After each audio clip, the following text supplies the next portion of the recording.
if you're one of our haters who are out there watching. I want to warn people about hypnoporn. We need to stay meta. Stop that. Need new tires? Like what? If Jim would shut up for a second. Oh, high fidelity. Okay, don't tell me to shut up. I'm not whining. I eat doggies. I eat doggies. Feels like a party. Stop that. It's a war. They have made it so that I cannot be celebrating July 4th. I don't care. I'm gonna lie. I'm not gonna pretend. I don't care. How do I think? That's what I think. I don't care. This is 6 Degrees of Stew. You don't need to stay meta, but I'm glad you're here. Okay. Lily, take it away. And then it was like 5 other pages of all of these other things. So I'm just thinking back on it. They were showing me. Well, let me maybe discuss that idea with you. So you're calling Trump a Trojan horse, meaning huge. What exactly? That he contains other beings, or, what are you trying to say with that? There it is.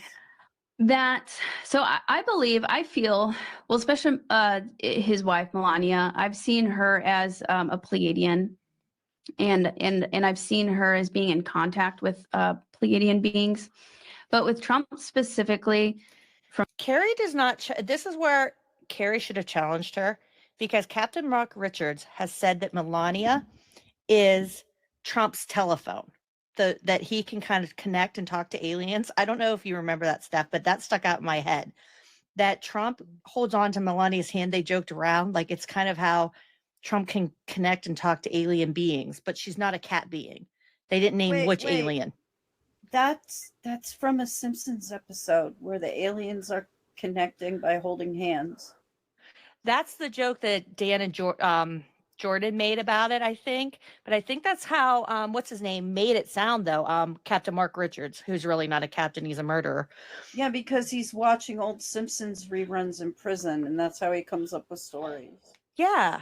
So Kerry should have challenged her right then and there and said, wait a second, I know from my firsthand main whistleblower, that's not true. I don't know how you got that information or from who, but that's not true. She does this all the time, where she has guests that contradict other shit all the time, and it fits in her world, because as long as it's crazy, and I'm having back labor. Back labor. Do you got a heating pad? I don't know if it works anymore. Oh gosh, I have a nice new big long soft one I got from Amazon, and then a couple years, it was during the pandemic actually, because we were home so much and you're sitting around as much as you get out and walk and stuff. I got one of those shiatsu massagers for my chair. Amazing. Everybody should own one. Everybody. Yeah. We used to have a little shiatsu massager, and I'd end up with bruises, because if you are getting a proper shiatsu, you should end up with bruises, because it's beating the shit out of you. The first time I got the chair, I read the instructions. I know I'm getting off topic here. And it said 15 minutes. Don't do more than 15 minutes in a day. I was like, don't tell me what to do. I did a half hour. The next day I couldn't walk. My back hurt so bad. You did it too? I was covered in Mina did it too. Covered in bruises. I was like, fuck, bruises. I couldn't walk. Yeah. I fucked myself up. I was like, God damn. Yeah, but it's interesting. Like, I think she might have lost Mark Richards as like her contact, because him and Joanne got divorced, and she's not challenging her, where before she would snipe at anybody who had different information than Captain Mark Richards. She's been letting it slide a lot more lately, which is interesting to me. And it could also be that, maybe there, because it sounds like they had some kind of deal, like she would put a certain amount of money in his fund in exchange for the interviews and stuff like that. And maybe she couldn't afford to do that anymore. Or maybe she kind of caught on, and she was like, I'm not getting anything new out of this, or maybe the prison changed the rules. There's new grifters on the street that she can get information from, younger, hotter guys that aren't And locked she up and doesn't in have prison. to pay them. No, She doesn't. Yeah. So, and they have access to the outside world. So their stories are going to be a bit more, modern different. and not stuck in Yeah. like the 60s, 70s, and 80s. Yeah. Yeah. From what I've seen, and I'm not a political person whatsoever. I never was. I didn't pay attention to any of this stuff. I just started seeing these things over the last year, especially over the last probably 6 months. They all do He that. he I'm doesn't not come into from the same politics. background as all of the normal politicians. He's just a totally different type of person, probably different bloodline from my understanding as well. And he's come in. He may not be a perfect person. He may not have always been like a great person, but it's like he's coming in to kind of shake the system up. He has a different agenda, and he's kind of stirring the pot is one of the words that I received in some of my messages. Like, it's stirring the pot, it's shaking everything up, and it's coming in to kind of break down these old systems. And I mean, to expose bloodline talk a lot does of the creep me out corrupt too, things Muggsy. that have been going on. And I said, why did you have to pick somebody who was so I guess divisive? Because a lot of people really don't like him, and it kind of seems like it kind of had to be that way to shake things up and bring things to the surface. Oh, right. Is my understanding of it. Yeah, I would agree. I mean, he has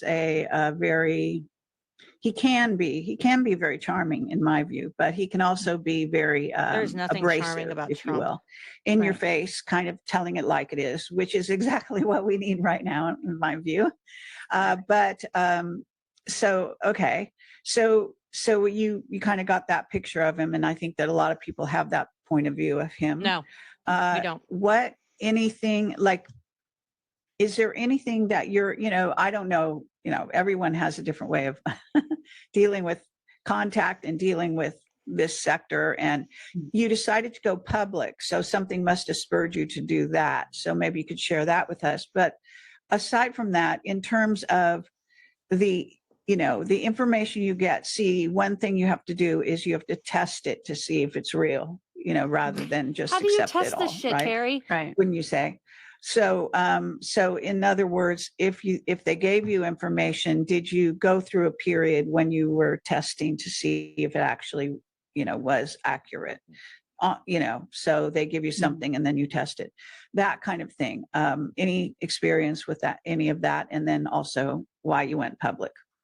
Yeah, that's a really great question. Oh my gosh.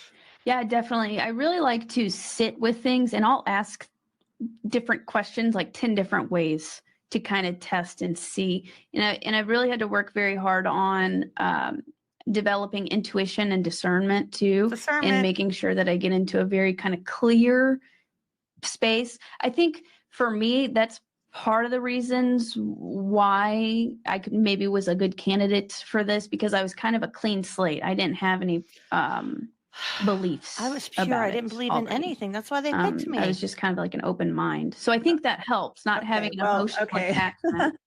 Now, I hope you don't mind, because you know kind of my personality, you know how I am. Kerry. So to some degree, I mean, I got the impression that you at least knew of me and my work a little bit. Yeah. So when I hear that, there's a lot of ways you can go with that. So if you're a blank slate, then you could go, well, they can put, tell her anything and she'll believe it. Or it's more like if you had a discerning mind, as you say, questioning and so on. So in your childhood, did you grow up did you have a good family life or a bad, I don't need you to go into personal details, but to give us an idea, why were you a blank slate and at what age, I mean, Kerry's you look you're not fairly gonna young just now. tell me you were a So, blank slate. we're talking 5 years ago, you were even younger, obviously, but you know what I'm saying? You're calling yourself a blank slate, and you must have been in your 20s, right? At least, right?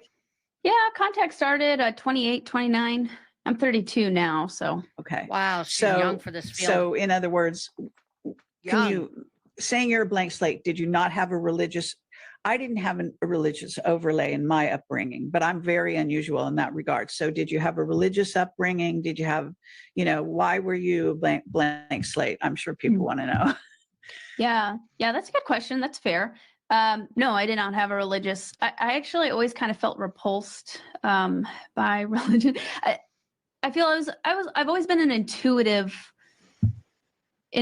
person, and they actually I just heard this morning and kind of like felt into this. Heard this message that I just see other realms. I kind of see like a bigger picture view of things. I know that's not really like giving like hard evidence, but that's but I want to know from your point of view. We can't ask anyone else right now, and this is your description for yourself. So, okay, let me give you an example. For when I was young, I knew I was a psychic intuitive because I started to get information about the world around me that, I would know things. Okay. And then I would spout them out in my family, especially to my mother. And so then she called me Know-It-All Kerry. Okay. Maybe because you just like one of those kind of always throwing out facts, Kerry, and you were smart. Kind of slightly critical, but at the same time saying, why do you think you know everything? So, I wasn't a blank slate, I wouldn't say myself, but you describe yourself like that. So what I'm saying is that were you kind of, maybe you weren't all here in this world, you were kind of maybe in these other worlds that you saw, because I definitely saw other worlds as well. So I can relate to that. Can you maybe elaborate in that way? Yeah, I mean, I think I've always had a deep kind of like knowing or intuition about certain things. I guess what I meant by blank slate was I wasn't emotionally caught up or invested in any certain like type of narrative. I guess that's more of what I meant. And you mentioned religion. Like I didn't grow up religious. My family never really. Oh, that's that wasn't a part of it. And I know there can be a lot of programming that is involved with that. So I think that was helpful. But I've always felt that there was more, and I've kind of just seen things from a different perspective than other people.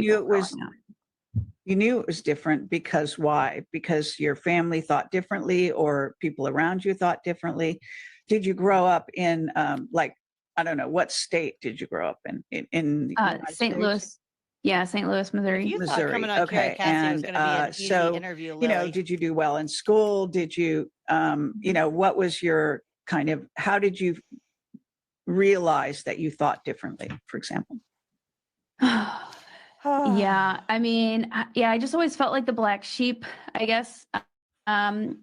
Making friends was difficult. I definitely felt just differently. I was interested in different things. I didn't like sitting there and talking about the normal things. I didn't like the clicks. I didn't like the sports. I didn't like any of that sort of thing. I just wanted to kind of like draw and write.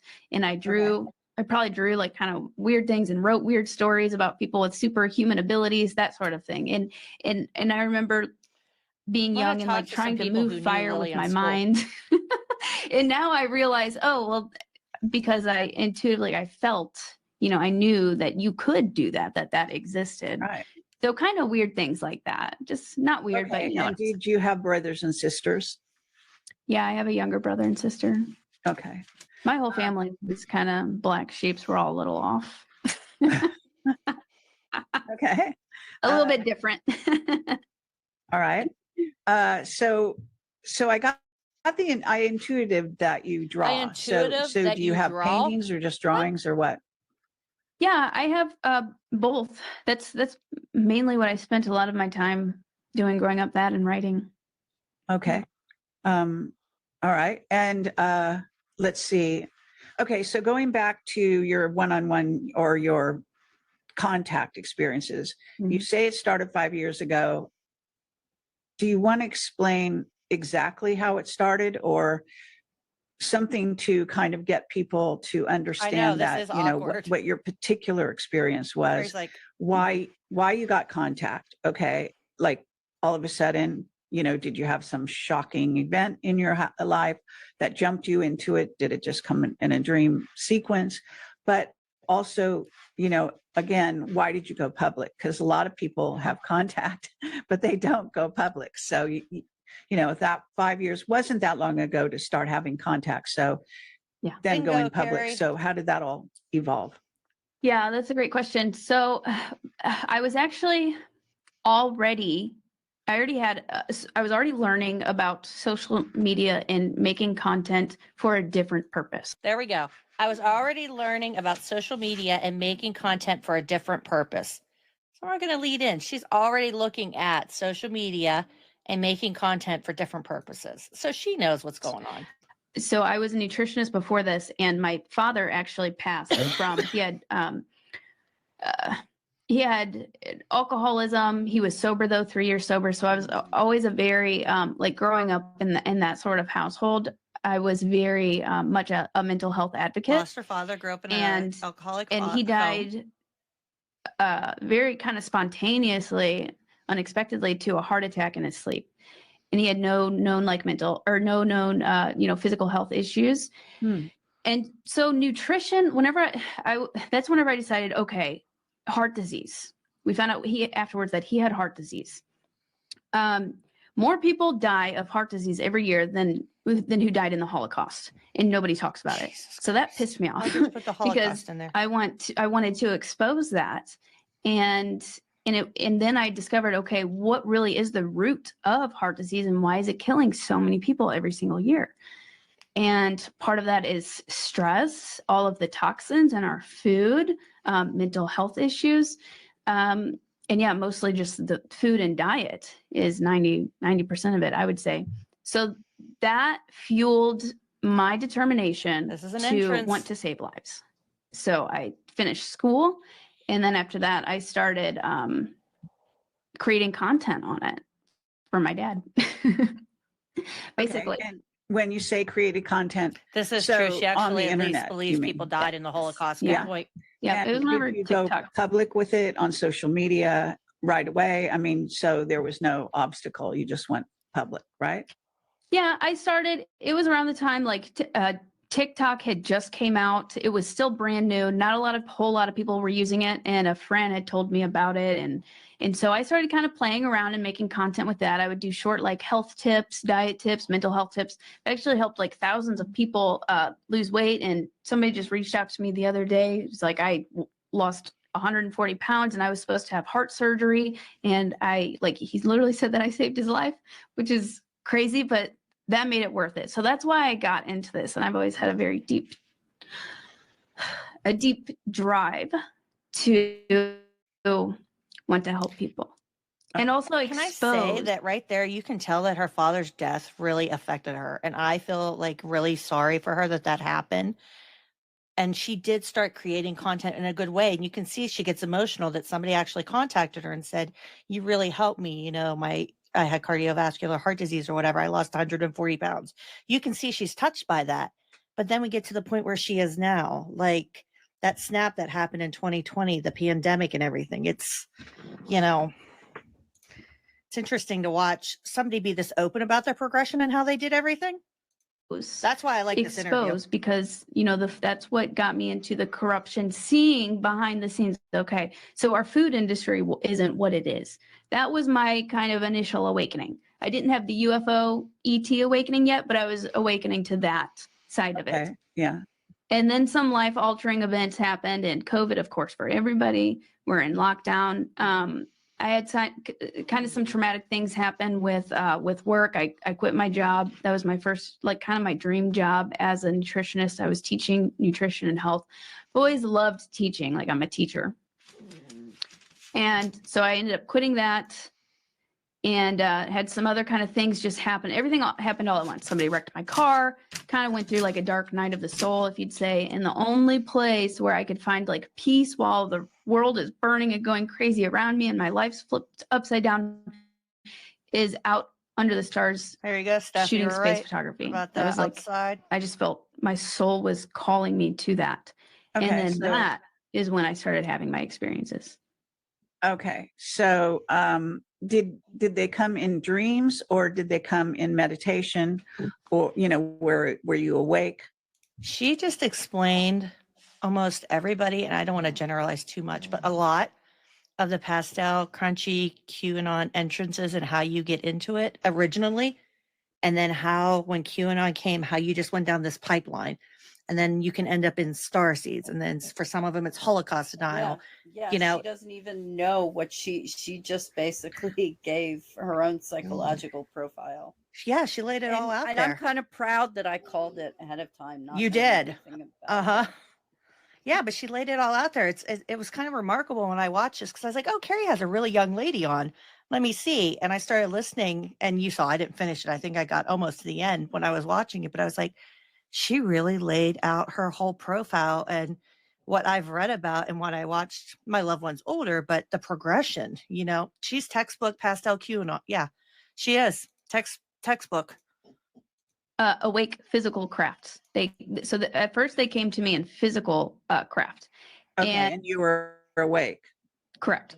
Okay, so at night, presumably.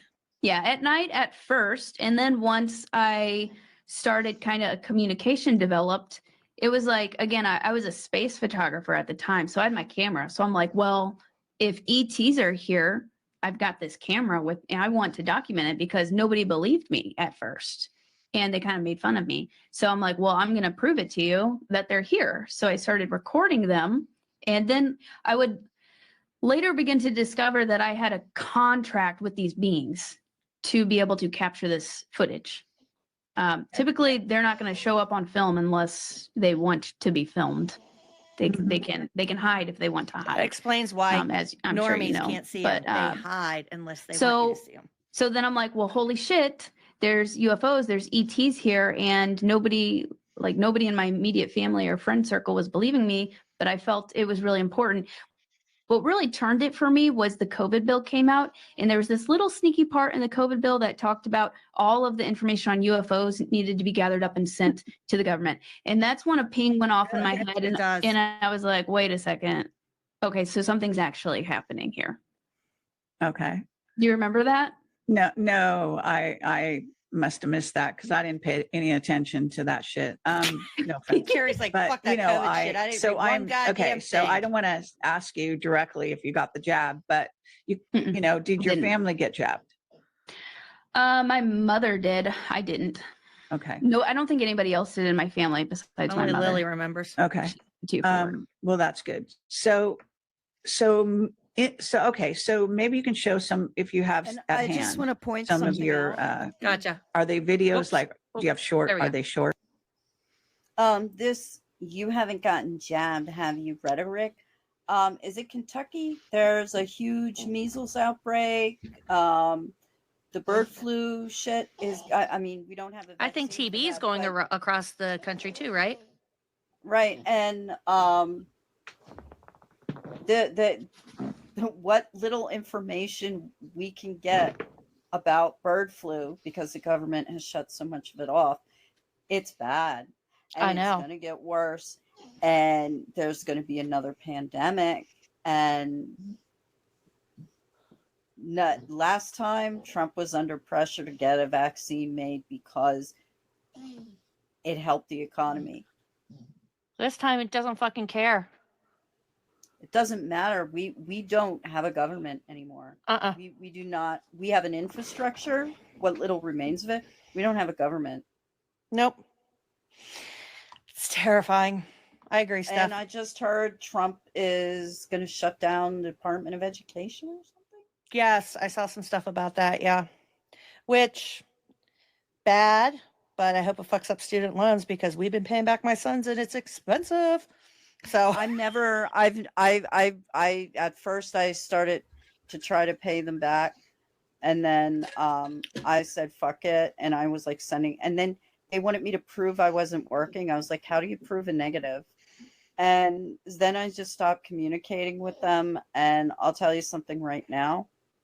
I wasn't planning on paying those student loans back before, but you better fucking bet your ass I ain't paying it now. And the $600 bill that I got from Quest Diagnostics, because I wanted to make sure that I had been vaccinated for measles. Yeah. This was from a few months ago. I'm not paying that bill. send that bill to RFK Jr. because I got that test done as a responsible human who is concerned about, because I don't. That's have really a cool. You mom, did that, Steph. That's an important message and to put out there. That's I'm not. cool. I'm not paying it. I'm not paying it. I'm not fucking paying it. I shouldn't. Well, have to as I pay to do understand, they passed it before Trump got in that medical debt or anything can't show up on your credit reports or anything anymore anyway. So fuck my credit anyway. Fuck it. I don't. Honestly, at this point, honestly, anarchy really is. honestly, right? I told that my son's girlfriend fiance came over for the Super Bowl, and we started talking about politics. She's so sweet. She's left leaning too. But I was like, yeah, and I left the fucking Democratic Party and fuck I'm just going off and off. And she's like, well, what about primaries? I was like, fuck primaries. I don't give a goddamn. And I'm just going off. And she's like, are you okay? And I was like, you know what? They say when you get older, they push you right. Bullshit. I said, I'm almost an anarchist. I cannot fucking take. I just want to burn everything down. She's like, I'm gonna go get a That's how I am seltzer. too. I'm going. The older I get, the further left I'm going. Because she hasn't seen me since this all happened. So she was just like, are you okay? I'm going to go get a seltzer. I'll be back. We were laughing, but she was like, wow, you're really on one. And it's something that you hear in these interviews, like Talia Lavin has said some of this stuff, and you kind of it radicalizes you. Researching this stuff, studying this stuff, it does radicalize you further to the left, because you see how dangerous it is, and that's kind of why I've been, and I'm sorry I brought real world shit into our space fund. I'm sorry, but no, we talk about this during our space fund too. It's fine. I've honestly been useless.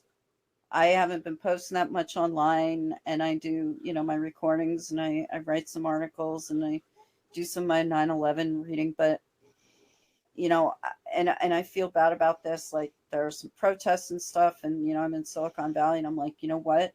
I've never been to a protest before, so probably not a good idea to start going now. Number one, unless you had a protest buddy or somebody who's been to them. Like, you don't want to cause more harm than good. And I mean, and like looking at some of the shit that is kind of like giving us some predictive programming of what might be to come, like with like Elon Musk, like suing advertisers that left Twitter. Yeah. And and I just heard that ICE is hiring people to comb social media posts to look for people who are speaking out critically against them. Come get me. You know what Tosh keeps saying? I wish a motherfucker would. That's how he's been. I think he got more radicalized too. He's just like all revved up, and I'm like, our house is just like, he's like, I'm retired. And then I wish a motherfucker would.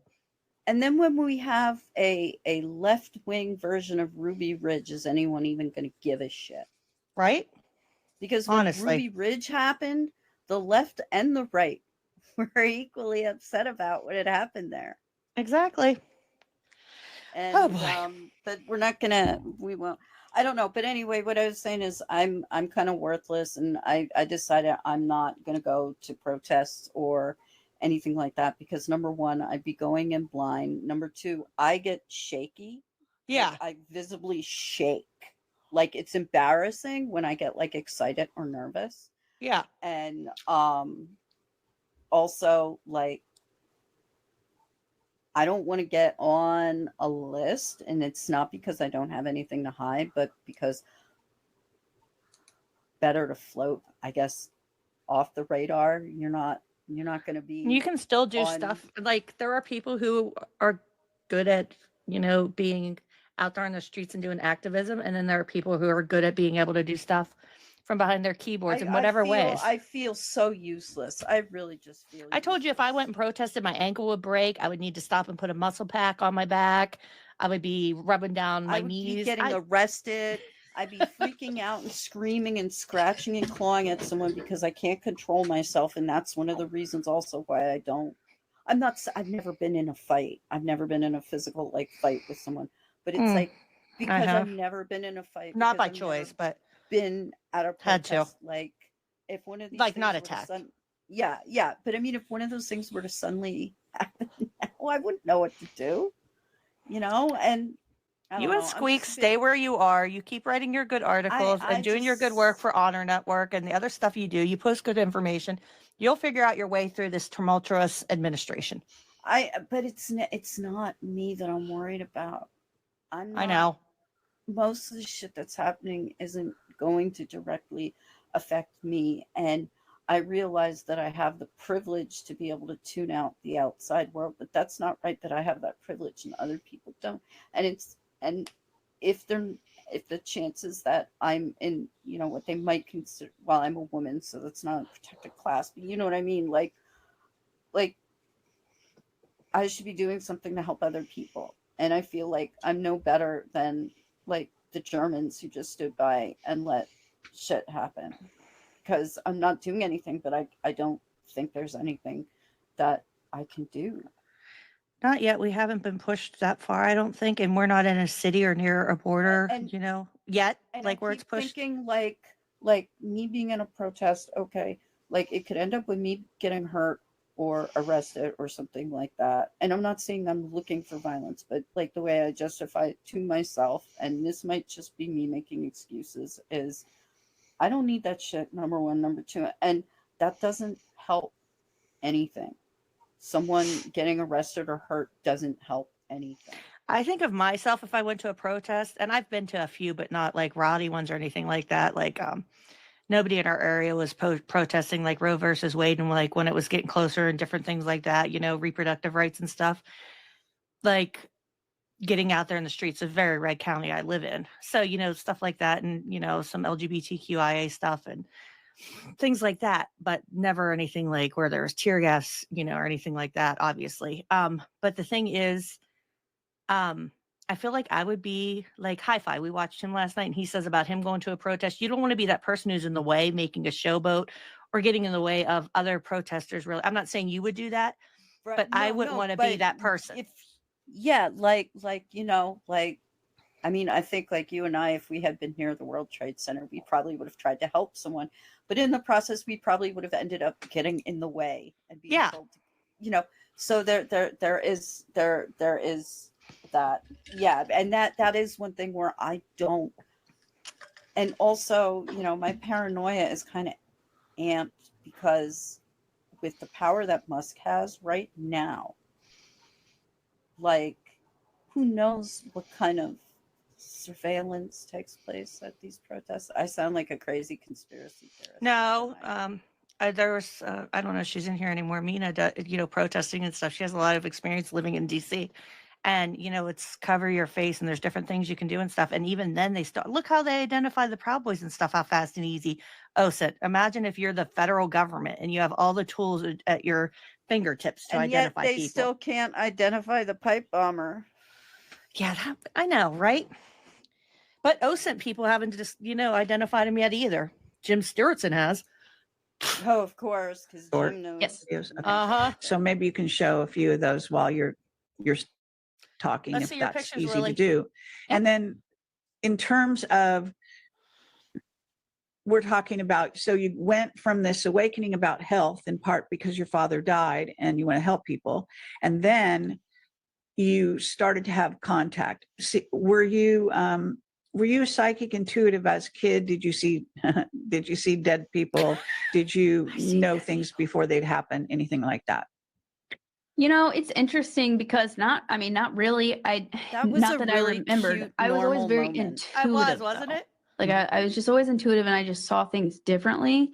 And I was drawn to certain things. I was drawn to more esoteric things.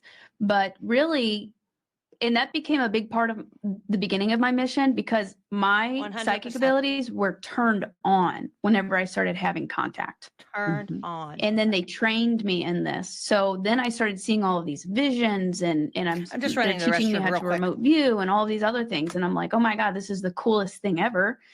And so then I wanted to share with people too, like, hey, you can actually turn this on. It's within all of us. Mm-hmm. Some people are naturally better at certain psychic abilities or have it all their life. But mine, like I was intuitive, but really they just kind of really came online with contact. Okay. And that happened 5 years ago, around 2020. Yeah. Okay. So was the awakening, or whatever you want to call it, because some people have traumatic contact, so are you saying that it was like a pleasant experience, or, that kind of thing? I mean, is there anything you can elaborate in that area?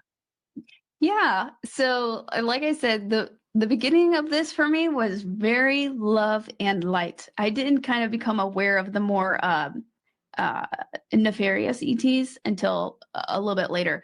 I had very beautiful experiences with these beings.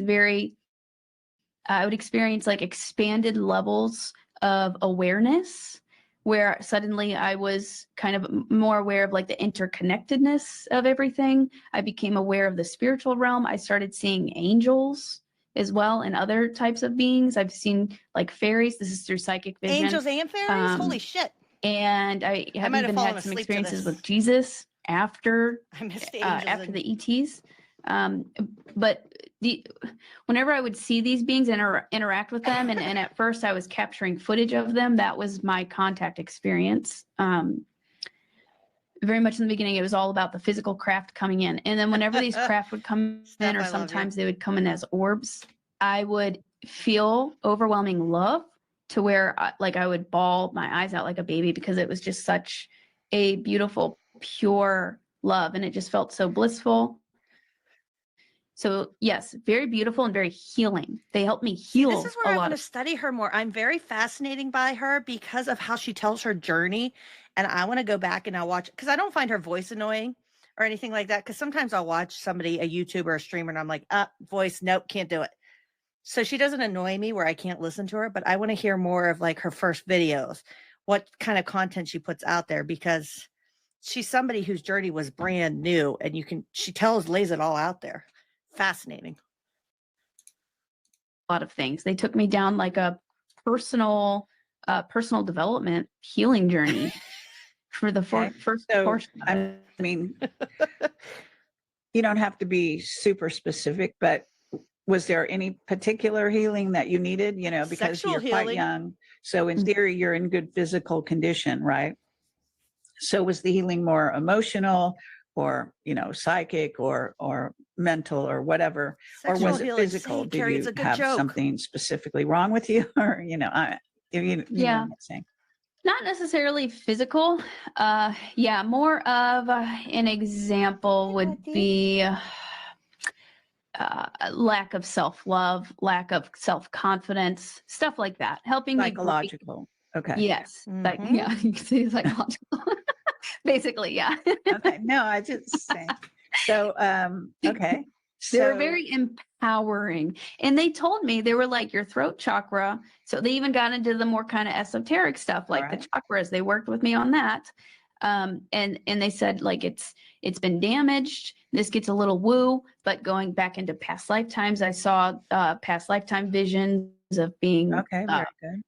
Stuff like that, of being burned at the stake as a witch. And they said this life was very traumatic, and you're still holding on to that energy. You need to heal this if you are to go public and share your story, which this is why we are coming to you, so that you can go public and share this. So before I made a YouTube, they said, you have to work on this. So I worked rigorously on preparing myself to be able to do this. They should hire me to be a writer. And I still on learn Bob's and grow Burgers. every day, Honestly, I swear, I look over and I'm just like listening, trying to take in something, pet my dog. I look up and I see throat chakra. God damn it, Steph, you did it again. Oh, it's funny. I enjoy it. This is like it's a funny moment. That's why I love Bob's Burgers and the Dollops, because they're always doing pun man toes. Yes. And I think that's one of the original reasons I fell in love with Bob's Burgers, is because the storefront changes every time. The burger menu changes, and they're like puns. They're funny. Plus Bob's Burgers are fucking hilarious. And the family has been dead this whole time. That's one of the theories. Yeah. Uh-huh. It's just a great fucking show. Watch Bob's Burgers if you haven't. Oh God, I love it. And it will, and I just want to, and it is so heartwarming, because the gender identity and fluidity in the Yes. show, and it's not forced. No. It's not forced down your throat. It's just a like, normal part of life. It's like, this is the Yeah. way we all live. This is a world. It's natural. yeah, This is like life. Gene is the only boy son, but he goddamn wants to wear that female swimsuit, and he's going to. Yeah. And so it's also so warm. Mhm. And they have like those little, I learned something today lessons and stuff, and it's always about empathy and kindness and love and being a good person and stuff like that. But and the songs are so amazing. I cried in the Bob's Burgers movie. I cried. And I don't want to ruin for anybody if they haven't seen it. I So won't ruin the good. movie, but the movie has a very heartwarming, because the movie's kind of outside of the cartoons. You can talk about different episodes, but the Bob's Burger movie is a whole different experience, and you could watch the movie and not know anything about the show. That Yeah, movie, yeah. I was like, am I crying in a cartoon movie? Yeah, I am. That and Shell, what's his name? The Shell with shoes on, Marcel. Yes.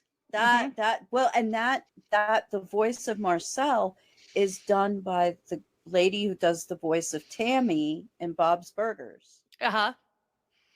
So I love them all. Yeah. I told you right now, I've been watching, I go back and forth between, I've put What We Do in the Shadows in a rotation. So it's that, Bob's Burgers, and Sunny in Philadelphia. Nice, happy stuff that takes my mind off things when I go to bed. We watched Megamind last night, and I love that movie, and I haven't seen it for a long time. And as I'm watching it, I'm like, oh my God, this whole movie is like 9/11. Like, there's so many buildings exploding. And there's a scene with a fire truck rammed into the side of a building. I Like, haven't seen up Megamind since several my stories. kids were, probably since it came out and they threw it in the cart. Like, because they always knew if it was a really good DVD, no matter, like, they would like throw it in the cart, and it was kind of our joke. We would pretend we didn't see it. Will Ferrell is such a good voice actor. He was great in the Curious George movie, and he was great in Megamind. I'll have to revisit it. Yeah. Because that was our thing. They'd throw it in. We get to check out, be like, what? Hey, how'd that movie get in the cart? And they'd be giggling. Like they pulled one over on us. It's pre Despicable Me DreamWorks. And DreamWorks is always like, they do good stuff. They did. I'm going to watch that. I'm going to put that on my list too. Oh, yeah, they up in my play a head. lot. Okay, so when you went public on YouTube, did you do it like on someone's show, or did you do it on your own, or how did you do that? How did you, Lily? Before that, I was already posting my footage on TikTok in little short videos, and that caught the eye of Cater News, and I had two articles that went viral all over the place.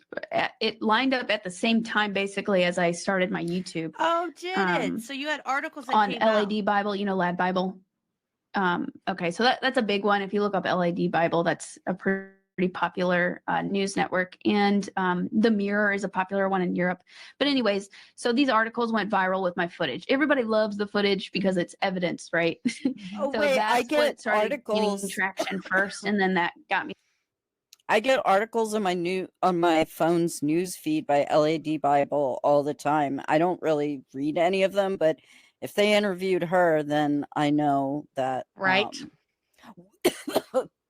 Sorry, unless they're like Vice and they interviewed her to be like, look at this grifter. I'm wondering, because she says this is when she had two stories that went viral. If they picked it up like through the AP, you know what I mean? Like just kept republishing her story like they did with Pam Hemphill. A lot of them did, like kept taking, because she's like, and it so happened to coincide when I started my YouTube channel. Which came first, the chicken or the egg? Like her story gets out there and she's like, I can make content. She's already a social content creator. She's been doing TikToks for a healthy living style. Oh, I caught a UFO on video. YouTube channel. She's smart. I just influx, and then I just started network.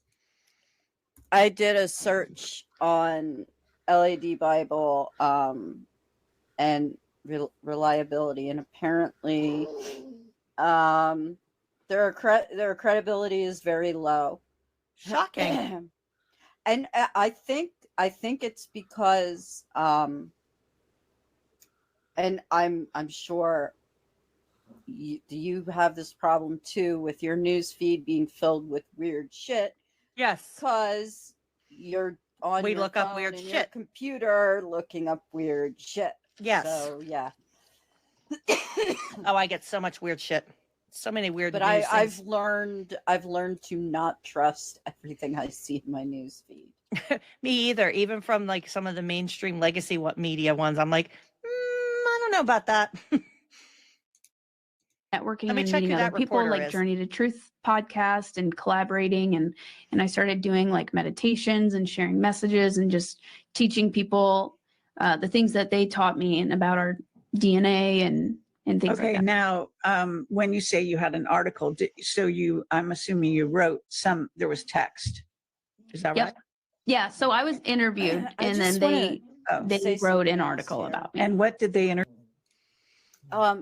Meditation, a silent. I mean, I used to use like music. I used to listen to like Enigma and Deep Forest when I would like do meditations and stuff. But like anyone who is charging you to learn certain meditation techniques or something like that, they're full of shit, because meditation is something that you can teach yourself. Yep. You can learn it's just, I mean, I don't know if it was noticeable to anybody on camera or whatever, but there were a few times when I was just quiet and I had my eyes closed, and I was making my pain go away. I was focused, I was meditating to make my pain go away. Nobody taught me how to do that.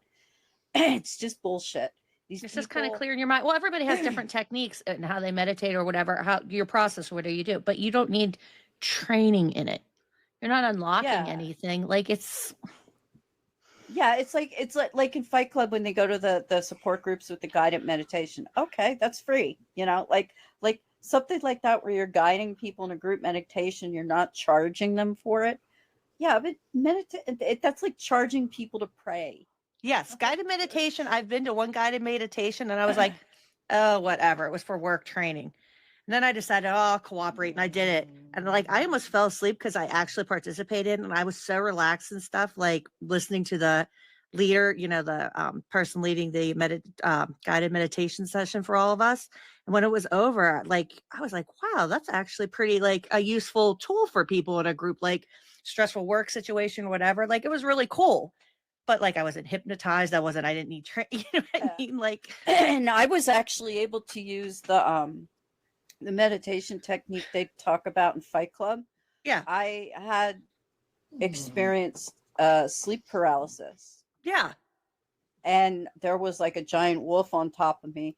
So I imagined myself surrounded by a white ball of healing light. Yeah. Like they do in Fight Club. And I actually managed to make it go away for like a hot second. Just by and I was in a sleep paralysis state. So, Yeah.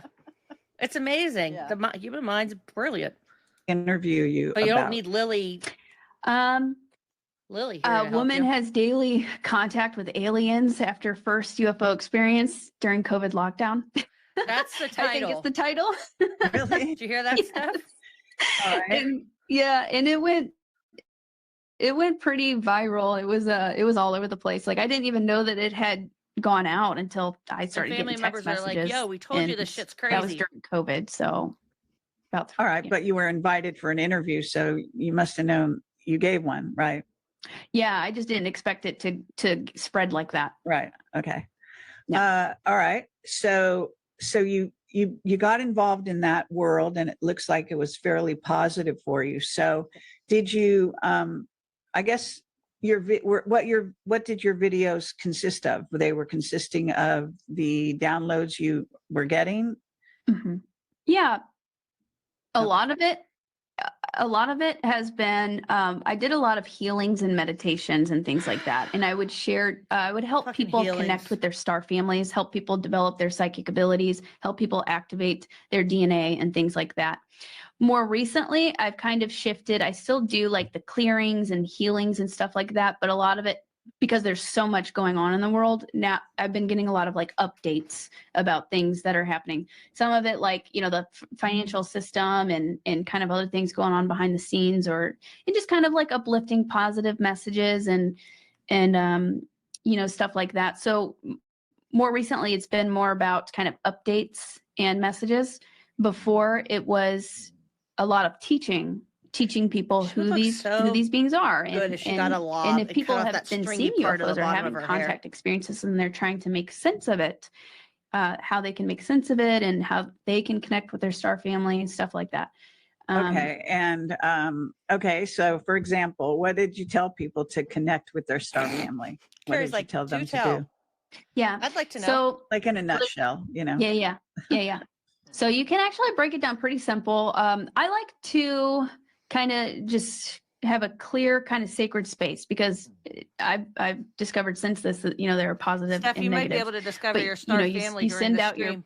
and I learned the hard way. I mean, I went through rigorous training. So I end up, you know, coming face to face with some of those other things too, and learning about that. But anyways, so setting an intention is incredibly easy but important, you know, and then creating a sacred space around you. So you can just kind of visualize light. And then I would recommend setting your intention. I would like to connect with my star family of the highest love and light, and just be very, very specific with your words about what and who you want to make contact with. And then getting in your heart space, just getting in a positive vibration, because these beings Woo, are this is a of lot a of woo. higher vibration state, the ones that you want to connect with anyway. And they're kind of like up here and we're kind of here. So as you raise your frequency, they'll kind of meet you in the middle, and you can have more interactions with them, or you can hear them better, interact with them better.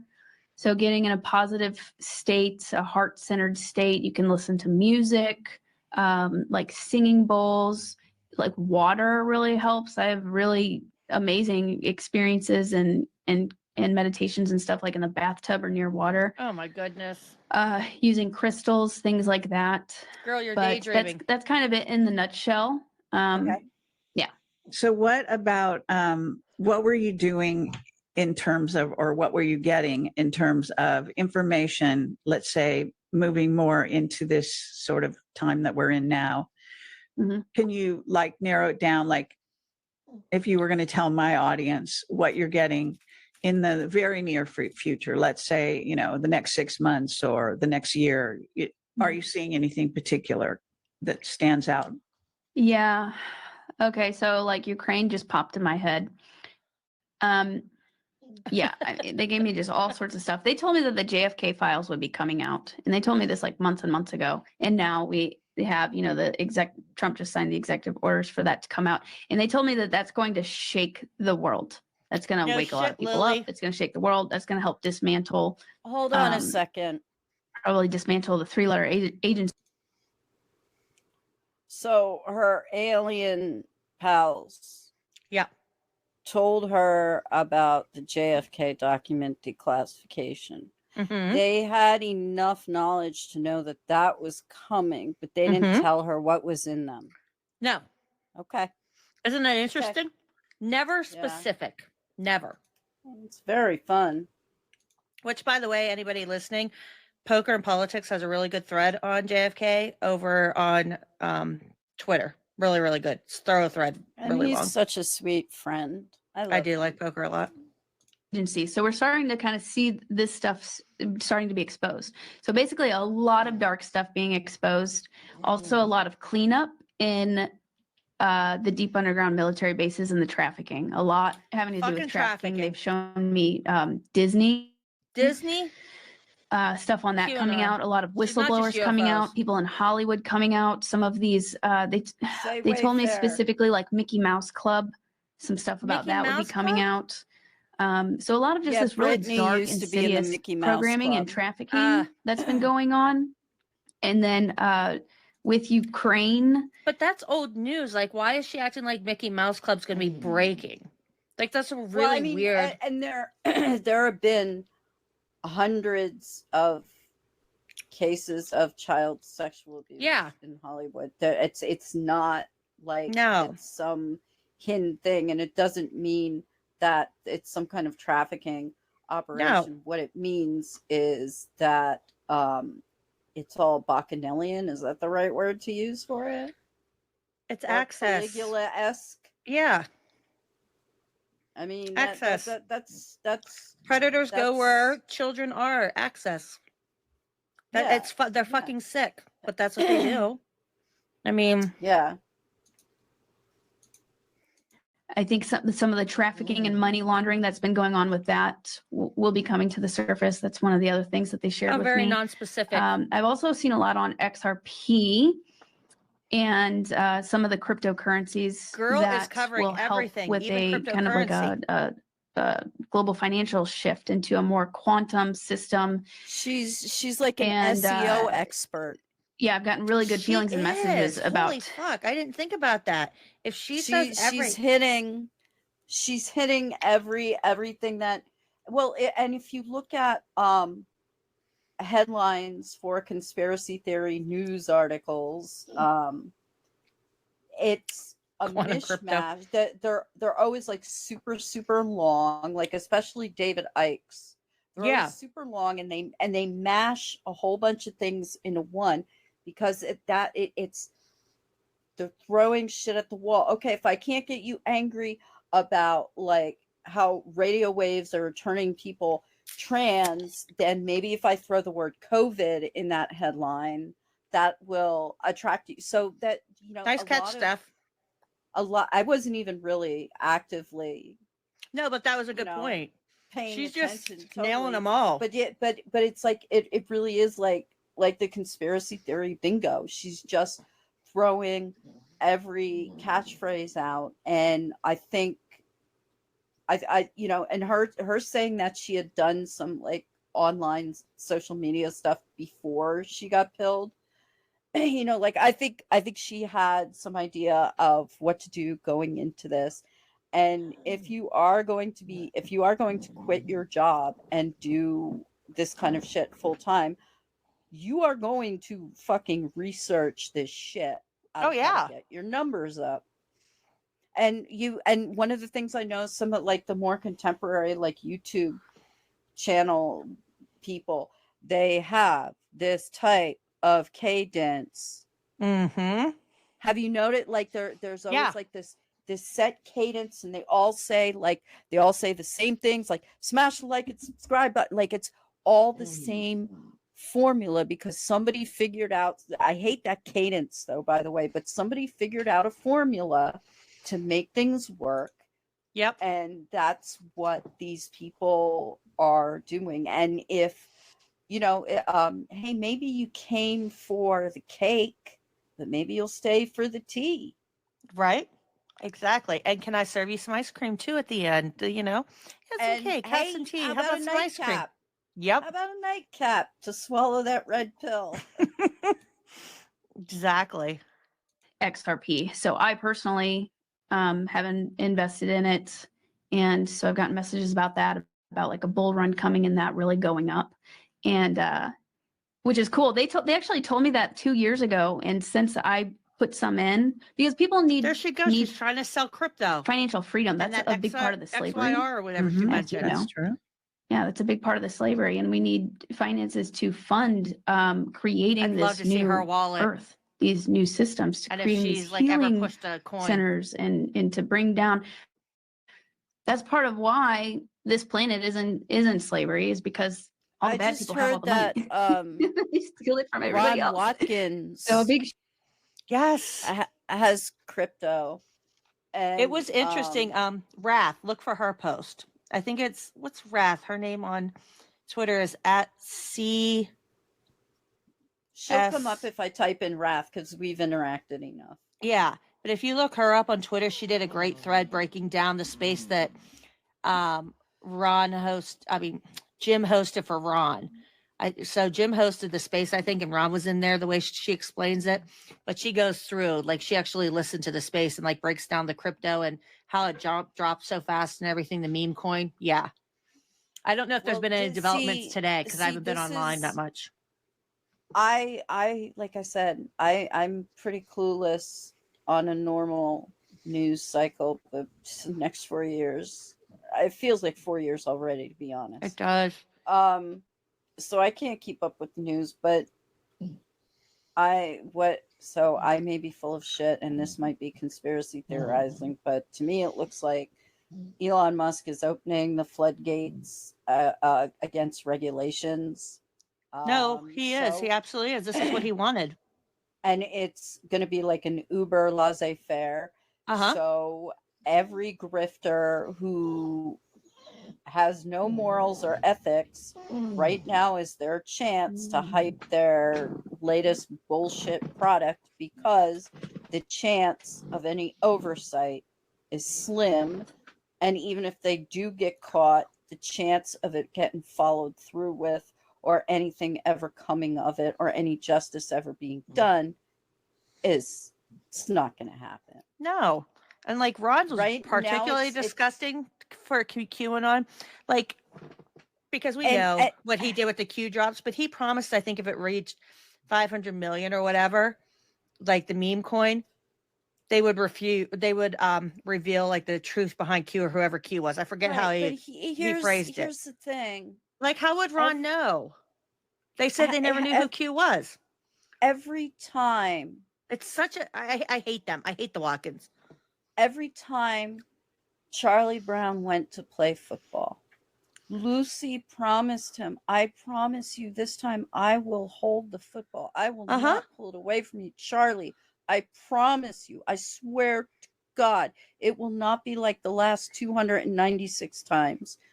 And every time it gets pulled from him. Yep. And that's what these people are doing. And yeah, but you claim that you didn't know who Q is, and what are you gonna do? You're either gonna say they're gonna milk it.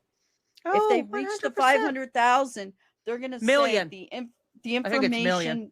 Okay, the information, we had the information, but it was stolen from us. It's never gonna get there. And here's the thing, even if they reach that, the QAnon community, some of them might believe whatever bullshit they put out and say who it was. The other 90% are going to go, no, it fucking wasn't. I don't believe you. You're lying. Because you know what?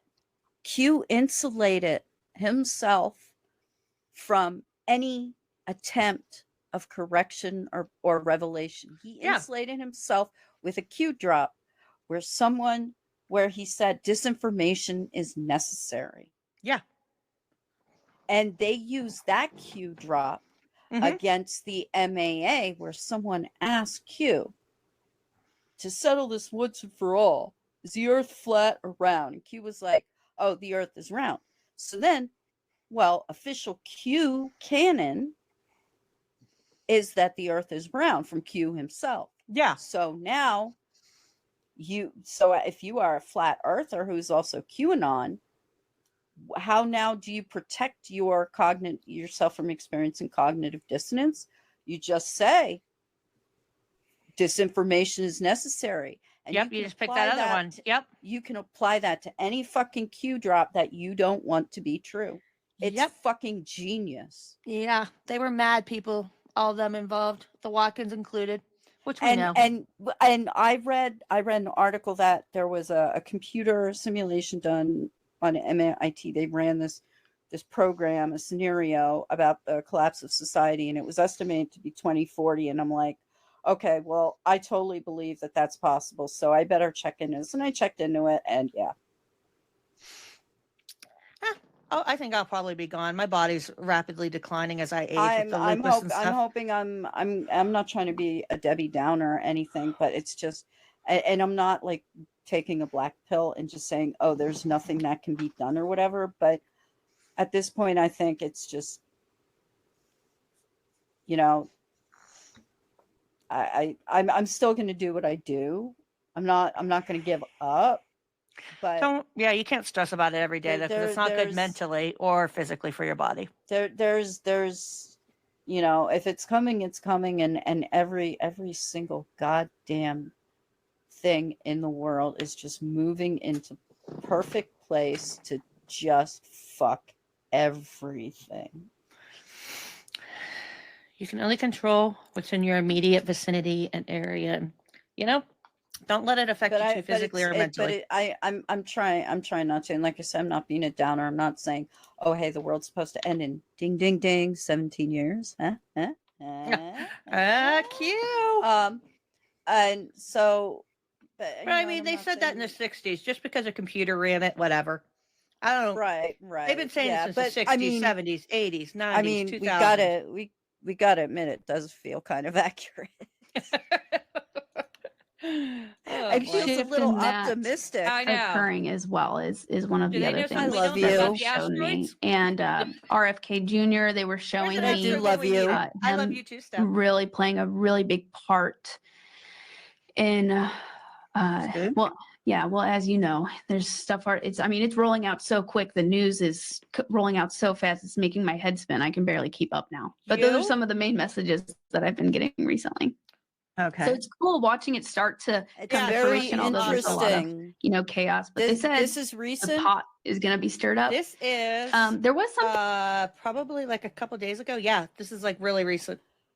I actually am grateful to hear that, because this is someone who likes Trump, and she's saying that she can't keep up with the news. Yes, I was opening up Rumble on my phone to see when this was posted, because it's Kerry's most recent video, unless Kerry super posted, which Kerry is not. This was posted 5 days ago. And she's a Trump fan, and she's saying she can't keep up. So I feel hearing someone from the opposite side of the spectrum saying the same thing I'm saying makes me actually feel a little bit better. That they can't even keep up. Yeah. And it's their side.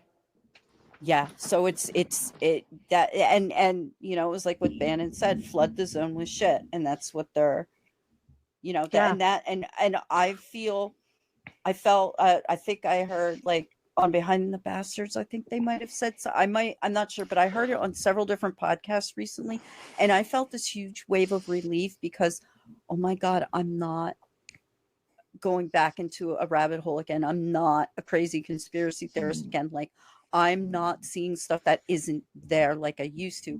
I'm seeing the stuff that I was told to see was there. Yeah. That wasn't there, but it actually is there now. Mm-hmm. And it's crazy. And if she can't keep up, you're right. I didn't notice or think about that. That to me, that is actually a relief to me, that somebody else is getting flooded and overwhelmed, and it's not just the left. I think it's going to be happening to a lot of. This gives me some level of hope. If they're honest with themselves, I think a lot of them have to be overwhelmed. And there's no way you're not. And the thing that I get about this woman is that I don't think she's an honest person, but I think she is honest to herself, if that makes sense. Like, I think these, not that she really believes that she experienced them. I think she's fully aware that she made a lot of this stuff up. But I think the emotions that she attaches to it, I think those are genuine. Oh, the emotions I believe are authentic. Yes. This was her escape fantasy, and she made it like her own reality, and she knows it's not reality, but the emotions are genuine, if that makes sense. No, it does, because like when her father, and there's different like stories where she tells, and you can feel the real emotion behind, like where she let it slip there, like she's overwhelmed. And that was a real emotion. Like you could sense it on her face and stuff, being overwhelmed with the emotion coming in. Well, yeah, like even like that. I know it's a frozen screen and stuff, but she's like kind of like frozen and and she looked exasperated as we were going into the pause. She sighed a few times when Kerry asked her a question. She's like, there is, and for her, with her rattling off all the popular catchphrases and words that'll get people's attention, that's going to be frustrating for her from a professional level, because she can't keep up So that wasn't an emotional complaint. That was a professional complaint. I was giving her more credit than I thought. I'm sorry. No, but after thinking about it a little bit further, I was able to tap into my cynicism. And since she throws out all these catchphrases, it's probably difficult for her to keep up with all the catchphrases to use. That's true.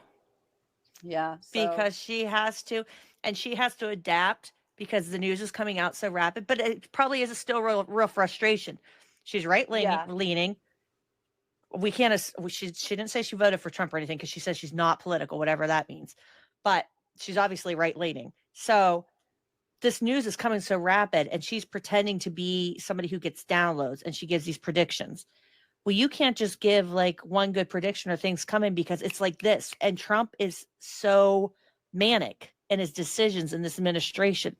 Can't make it easy for a young grifter. Yeah. Like a lot of like so-called psychics that help, there's a missing person. They're not really psychic. And there's actually, I have a copy of an old FBI profiler manual, and the introduction discusses how basically many of these psychics are amateur profilers. Oh yeah, 100%. And because you're just working off of available information, and in a way you are kind of working on intuition, in this profiling thing. And when there is a flood of constant information, it's going to be harder to grift on this kind of. And also, if she received this download about the JFK documents, then why was she on any shows talking about that ahead of time? I don't think so. Yeah, that's and why honestly, the whole thing's interesting. Like some of these right-wing people who are saying, "Oh, I knew Trump was going to do this." Like, I couldn't read. I only read even just a little bit, but like all the documentation on Project 2025 is like the roadmap that they're basically following, from what I understand. So that nobody's predicting anything. Nobody's getting top secret insider information and all that kind of stuff. Oh, certainly not. No. Yeah, no. I just want to point out that she had that frustration, but then I was able to tap in to my skeptical cynicism. So I'm glad I actually, instead of giving her credit for having an emotional response, I think it is though still an emotional response. So she is overwhelmed. Yeah. And that's a real emotion. Like, it's not a fake one, or, because like some of them I think exaggerate their emotions and they fake her it. Job. But it's based on like a money thing. Yeah. Yeah. Okay. What else, Lily? I want to see your pictures. They should be coming anytime. Specific stuff that they were saying. I had a shirt saying, like that. I do have my notebook here, right here. They were saying sting operations, that there are sting operations currently happening everywhere, helping to break down old systems. They were hinting at Kash Patel playing a really big role and exposing a lot coming up. They were also talking about like a curse removal, like a lot of kind of like dark magic stuff that's being removed from the planet right now. Well, thank goodness. And because we sure as hell need it. Parasites, a lot of the parasitic things that kind of control the mind, and they've been getting a lot of really big messages on clearing out. He is still parasitic energies, doing parasite cleanses, taking like iodine to help with radiation. The head of the FBI is suing Jim Stewartson for defamation. And he still hasn't. Jim, I believe, I have to look that case up, but I think that's the one where Jim didn't even respond.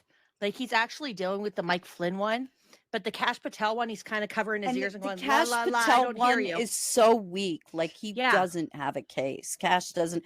But now that he's the FBI, and now that the entire justice system has been weaponized, oh, fuck. Jim, dude. How stupid was he not to take care of this? And, well, he's going to milk this. He's going to talk about how beleaguered he is. At this point, I wouldn't be surprised if he wasn't in league with the people suing him. What a grip for him and Mike Flynn. But that's a conspiracy theory. I know. It would be funny to think about, though, huh? Oh, yeah. We got parasitic. I don't really believe that, by the way. No, we're joking. cleansing the vessel at this time. They showed me essentially farms underground with humans. What? And Well, I mean, like good farms or That's bad? old. What are you talking about? Carrie's like, Bad. wait. bad farms. Bad And like, farms. What kind yeah, of good essentially like a farm, is like there, kind of like other than a pot Underground? farm? Well, the underground shit has been around. Oh God, I'm so tired of underground. I'm so tired of underground. I mean, it was a good song in the movie Labyrinth, but Yes. I'm just. But can we stop it with the so- underground dumbs and creepy things under there, and they're trafficking Well, children, and they're this farming is- humans and adrenochrome And this dates back to some of Ike's early stuff, and it might actually go back to like Fritz Springmeier. Quacks would know better than I would.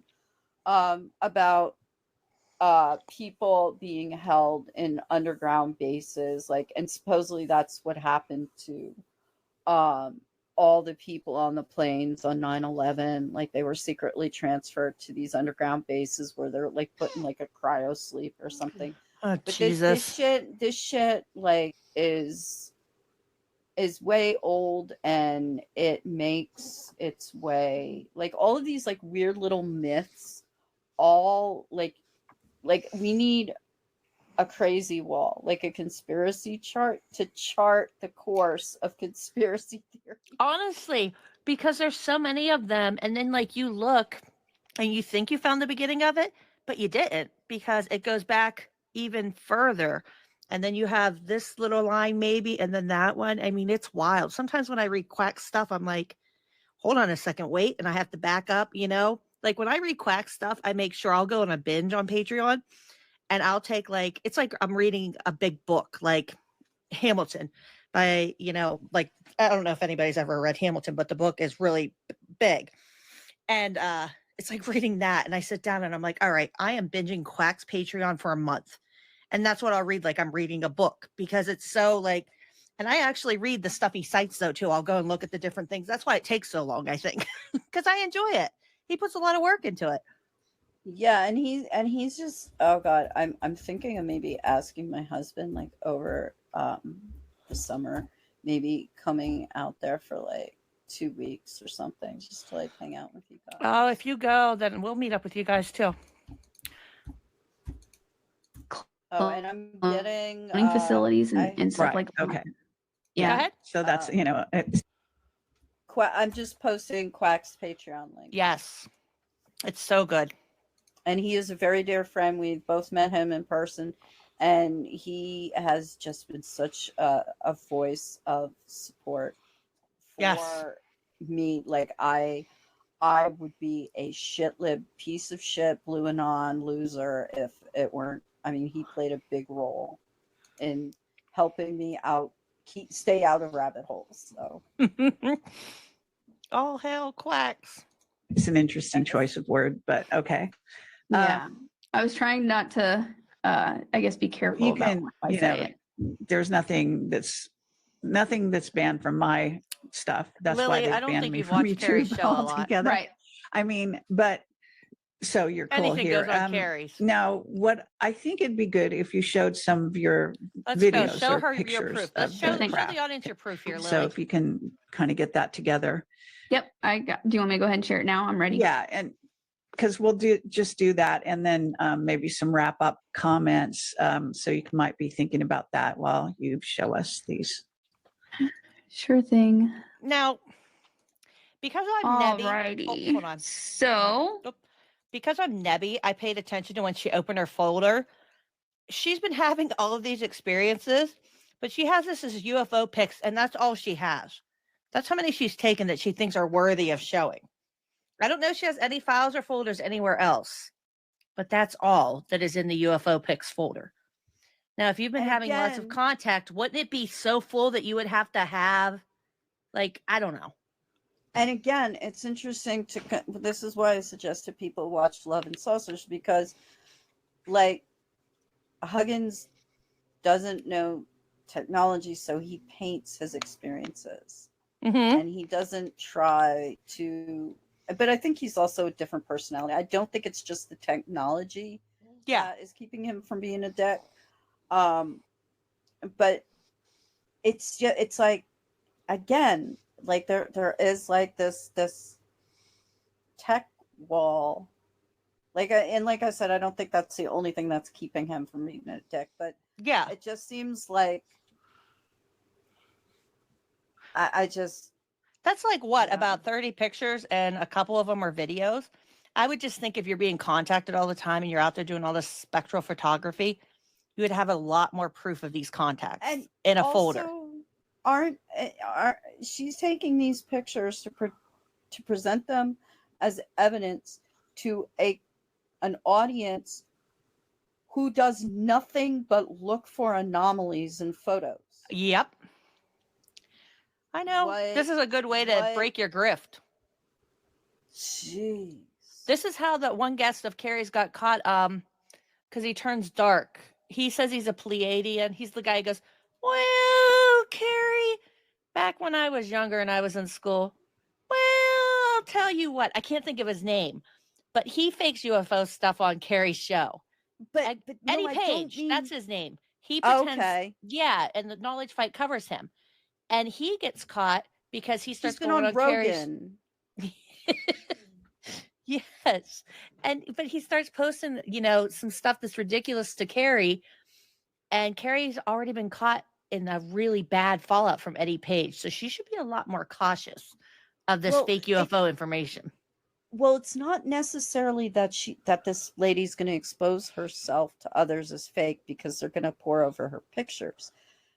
What I'm saying is these could be actual real UFOs. She could be telling the truth and have real pictures of them, but because of the audience, they're gonna say, "Oh, she obviously faked them."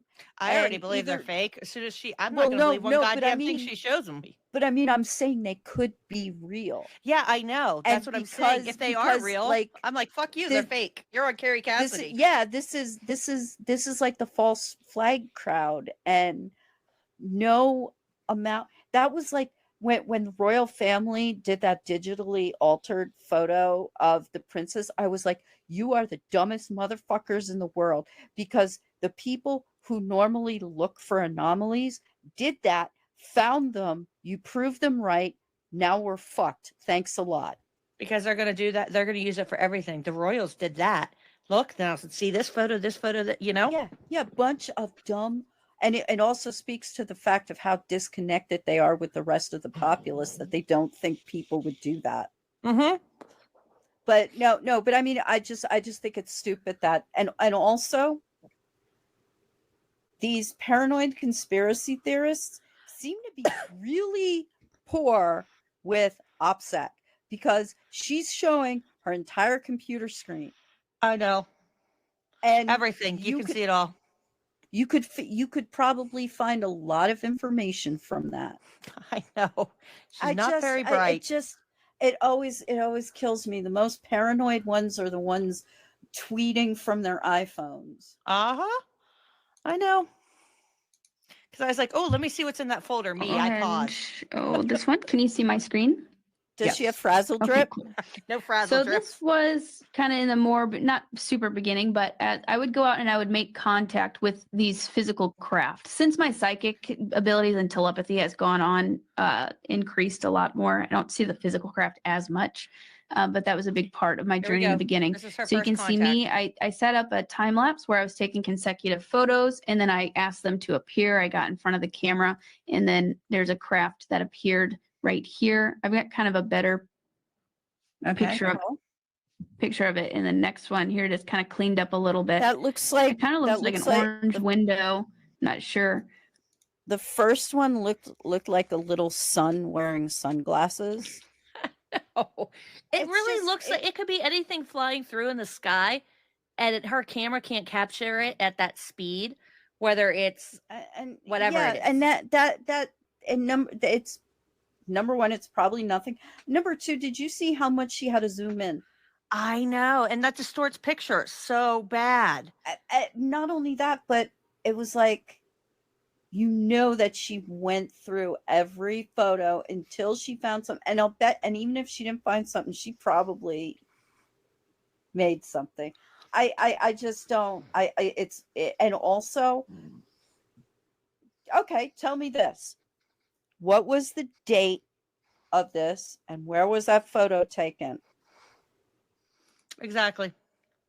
Because MUFON, even though they're overrun by shitheads now, MUFON or one of the other UFO networks would have a record of a sighting, and the where that photo was taken. See, it's easier to believe Whitley Strieber was abducted from a remote cabin in upstate New York where it's all rural.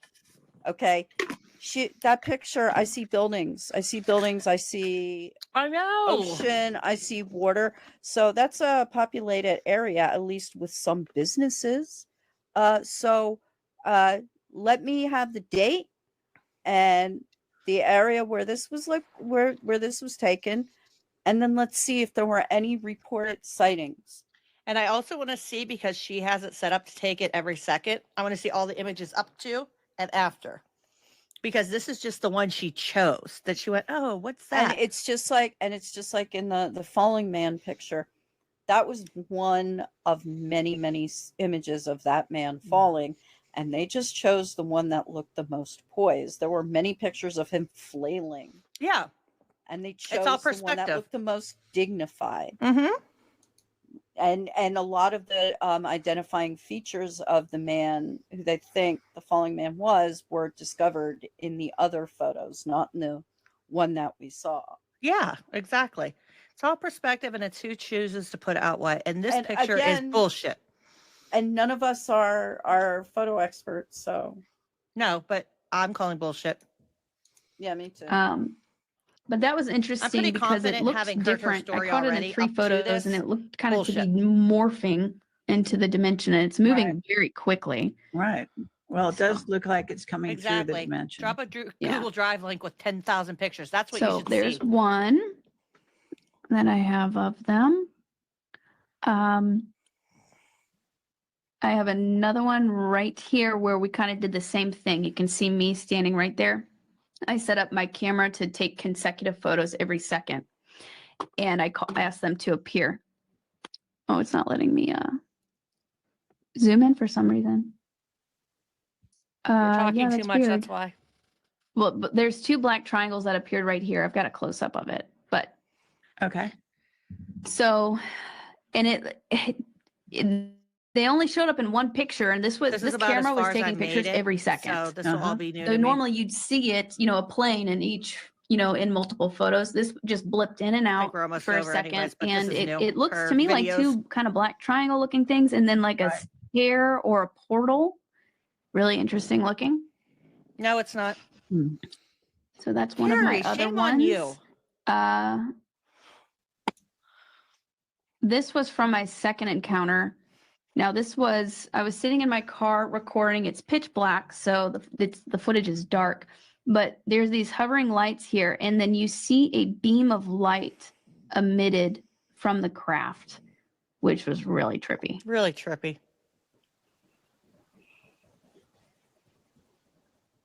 Headlights, cars driving.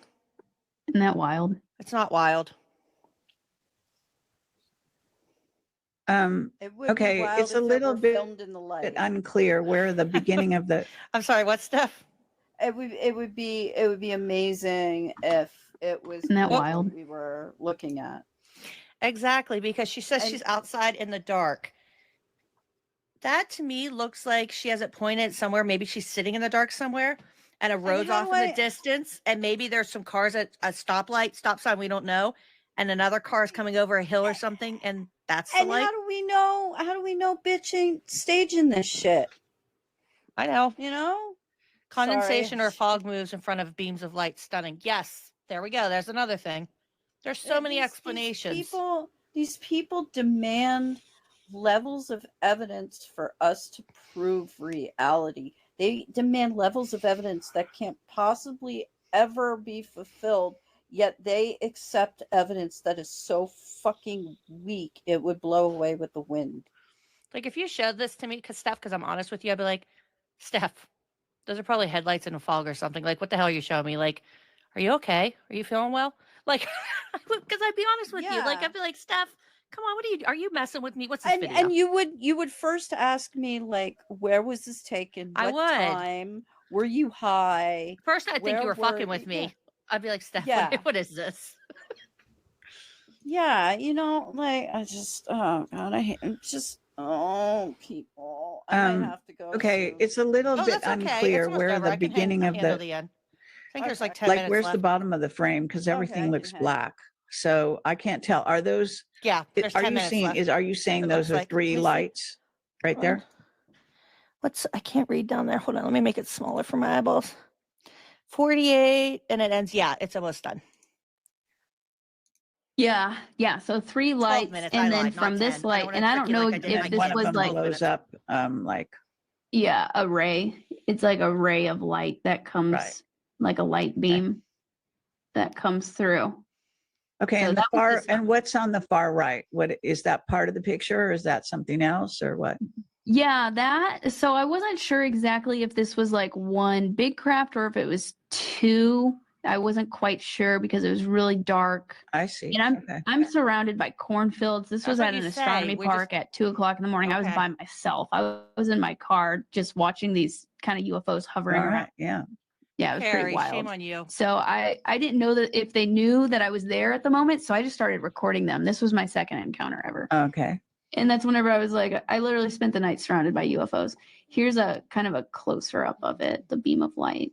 But Mm-hmm. you know, not the best because it was pitch black, but still like, I mean, it literally emits a beam of light. So that's pretty wild. It's not wild. I mean, I've got one on. I have a little. This was in Mount Mount Shasta. Of course, Mount Shasta. Gotcha. I'm sorry, Steph. Go ahead. Is she gonna show us a picture of a fucking cloud? I don't know what it is. She said Mount Shasta. As soon as I heard Mount Shasta, I was like, Because of course she went there. There are these weird like clouds that form around Mount Shasta and other mountains, and people say that they're UFOs and they're hiding. Oh, those UFO cloud people. I've just- seen them. Oh, I forgot what I was gonna bitch about.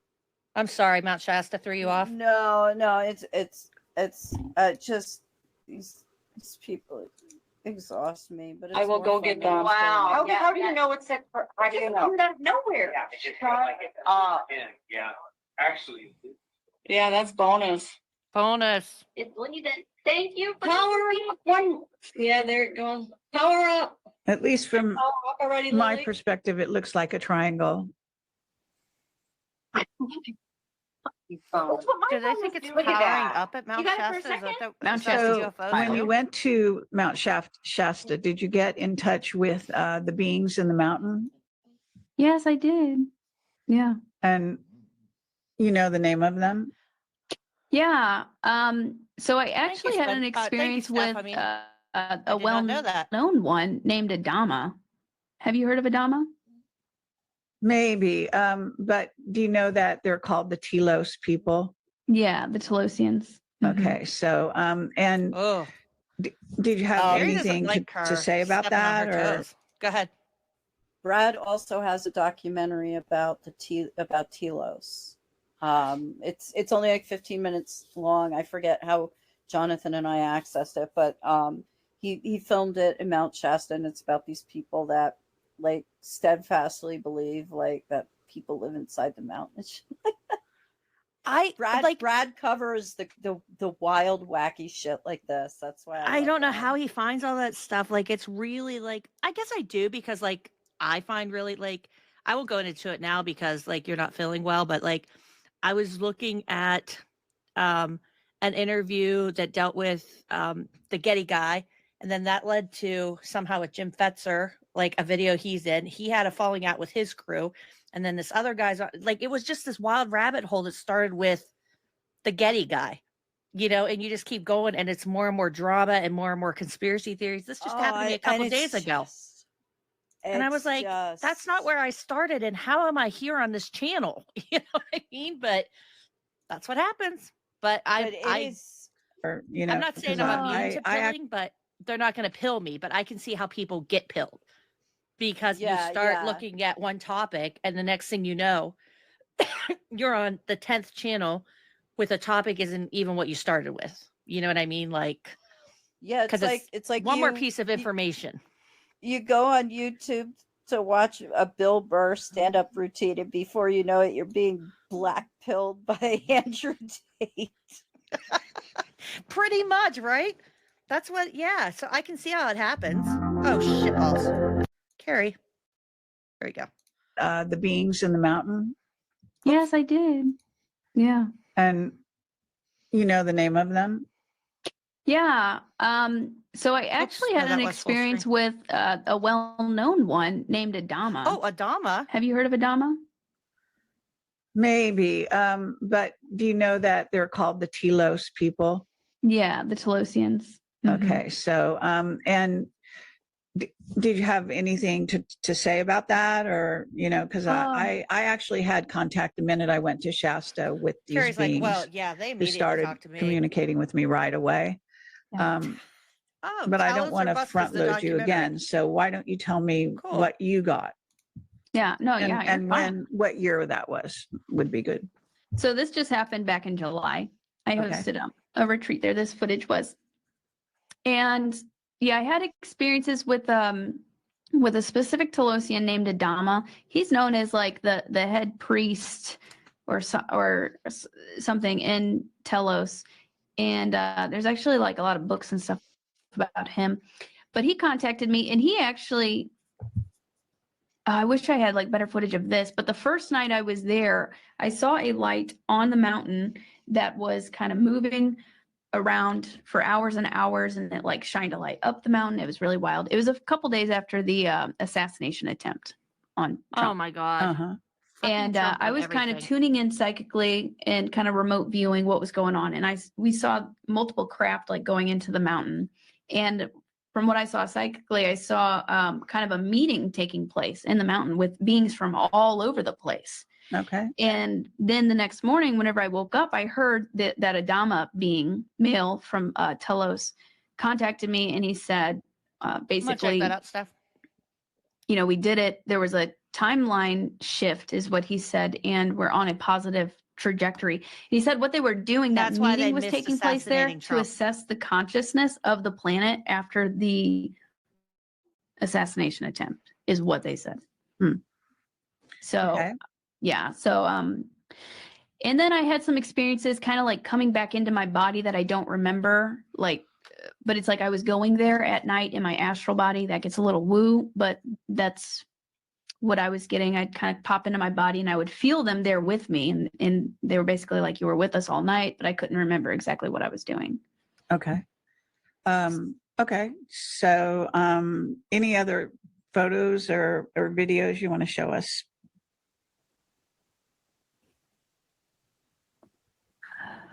This was the golden craft that appeared. I just got a picture of it. Are you It's like a golden kidding orb. me? I know. This was whenever I first got to see the beings. So here it is. This is kind my of mom's zoomed egg out. being fertilized by my dad's sperm. This is my mom when she doesn't know how to work the camera and she's taking pictures of the floor. And like she gets like too close and it looks like it's a microscope. Jesus fucking Christ. I thought I had a picture of a goddamn orb in a cemetery at Hawk Mountain. And it was probably just developer. Because this was like the older cameras. And like, come on, people, just, and those rods, that phenomenon of the rods. Oh yeah, those are bugs. It's just, why are people so... Steph, we need to get good at grifting. That's the problem. We're not golden good grifters. craft, and it's like a cloudy night. You can't see any stars or anything. Right. Stop it. Yours. And so there's the like, golden oh my gosh. orb, and then this is the being that I was describing, Talia, me from the future. That's you from the future. Who I kind of received these downloads and connected with my consciousness to where I could see who was controlling that Okay, so is that an AI painting or what? Yeah, that's an AI rendition. Carrie, yeah, that I created just to kind of help depict her, what she looks like. Very nice. Very nice. Yeah, I'd love to draw all this. It would take me hours and hours to draw. I'll show you one of my astrophotography pictures. it So would this is what I take was doing. That's the time Andromeda Galaxy. and I took effort. Okay, cool. When she And said So she, that's I'm what I was sorry, out I there meant to pause. doing. Hold on. When she said she was doing astrophotography, I actually thought she got like a really high tech camera during COVID. I was lied to. And also, she was like, "Well, I could draw, but that would take hours and hours." So what you're telling me is you're just a lazy fucking bitch, and you don't.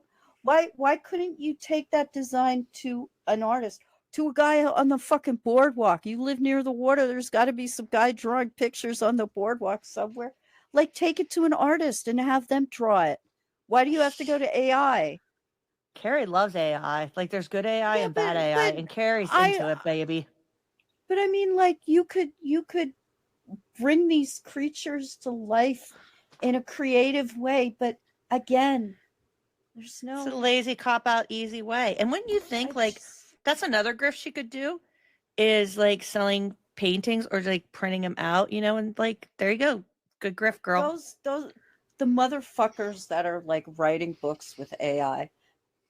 Lazy I don't care. fucks. Even if you're putting in a little bit of human input into it, I don't give a fuck. Fuck you. Yep, I agree.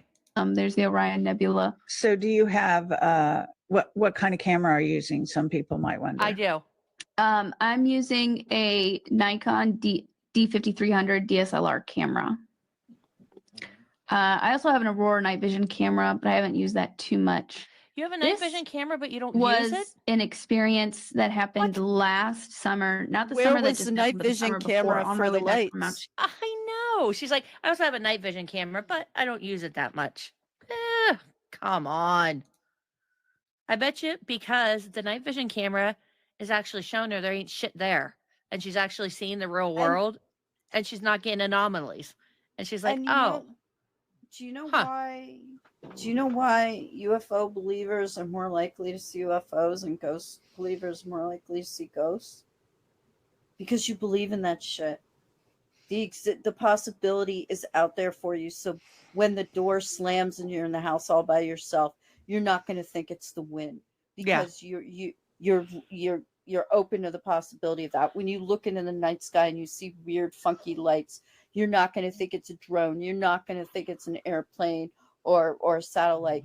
You're going to think it's a spacecraft because that's what you're looking for.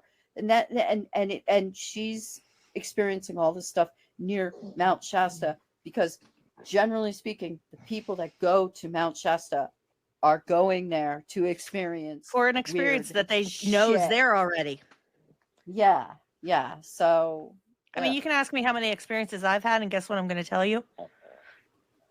None, because I don't believe, and I'm a very big skeptic. Like nothing's really ever happened to me. I haven't seen anything because I don't believe, but I've had at least 3 or 4 experiences. yeah, I remember you telling, like, I've had like some stuff like, you know, our kids told us when they were younger and stuff. But for me, I'm just like, I'm very skeptical, like really, really skeptical. I like stories and stuff. Shasta. But I was in a plane, a layover in Kansas City, Missouri. We were about to take off, and I said, I wonder what the ETs are doing. oh my So gosh. I just kind of sent Wonder what out my bros are up to. you know, telepathy to see if I can make contact with them. Immediately, I look out the window and I see this rectangular shape just hovering in the sky. And they said, we're here.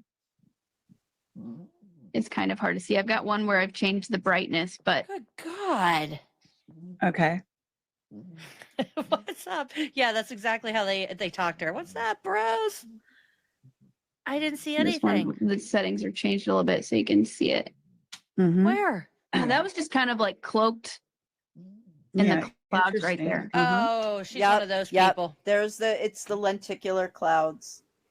I'm like, what, And what am I looking for? Mm. Right over an airport.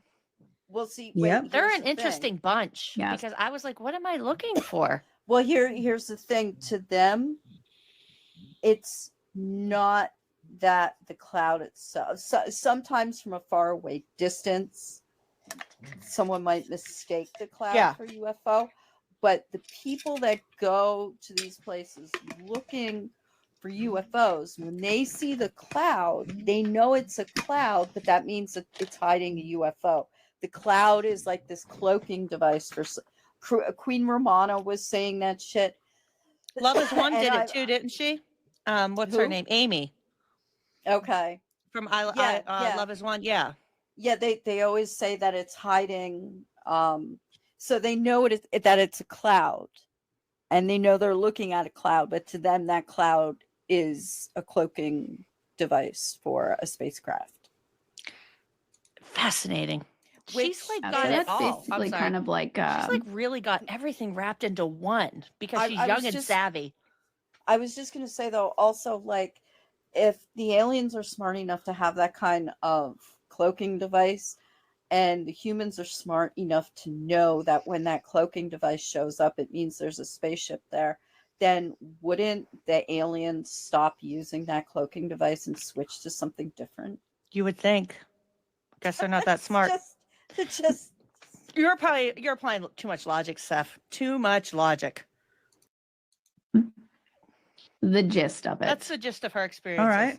Yeah. Well, those Kerry. are good pictures. Those are good pictures. So I guess we're going to wrap this up, and I didn't want to keep you too long. That's and what I you try say to to keep a these things, kindergartner, right? young people's attention span is not great. So, There what you go. Spencer would said. you like to The have answer is some aliens closing meant to reveal comments themselves or in that anything you would moment. like to That's what they convey to tell the them. audience? That's what they say. Yeah. And also, please to give your website if you have one, and anywhere on social media they can find you.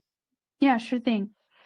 So I would just like to share with people that, like, I know there's a lot going on and it can kind of seem crazy, and we still have to be diligent, I feel, as we're kind of like cleaning up the planet. But I feel really optimistic about what's occurring right now, and we're helping to usher in this kind of new and create this new earth. It's just going to get kind of messy for a little bit, but don't let that shake you. You know, hold on to your light, come together. Fuck you. And yeah, I'm feeling very optimistic about it. Are you? So I'd just like to share that. And also, you're not alone. Everybody has their own star family. I like how you said everybody's probably in contact with ETs because we are ETs, and that is fuck this totally bitch. like Fuck that's this it. bitch. Fuck her to hell. You can connect with them. You can talk to your star family. You can talk to your What guide, about- whatever, at any what time. about So I would what's just going like on to right now is share I that know. to people. You are never alone. Fuck off, And Lily. you Never can find alone me unless on you're trans my website or is an immigrant. lilynovacontact.com. I'm also very active on Lily Nova? 'Cause YouTube. I need I more go live every other information on Sunday. you. So I've got one coming up this Sunday You where I are like my to share new. updates, and I've If got anyone tons of knows how to do meditations a and other DNS, no, I'm just interesting. Well, that way you can. Oh, Fuck sorry. this bitch. Fuck this bitch. Fuck her. Fuck her. Oh, I Fuck think that. her and the mother that gave birth to her. All right. I'm so done with these people. I'm so my sympathy is dried up. My sympathy is gone. Fuck these people, because anybody who says that what's happening right now is good, you are a bad person. There is I think so no too.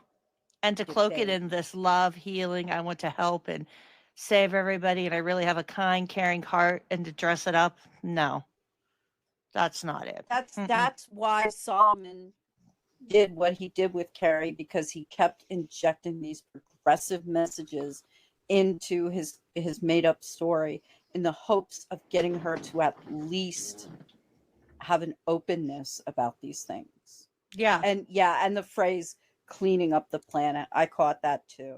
Yes. She did use bloodlines tonight, and she just used that phrase. That was a good catch there, Spencer. Cleaning up the planet. Yeah, she's used some. This is she. I'll bet she goes with a little the Volkish. I'm curious to Yeah. watch her growth, and I think that's why she's an interesting study, like stumbling across her, because she's young.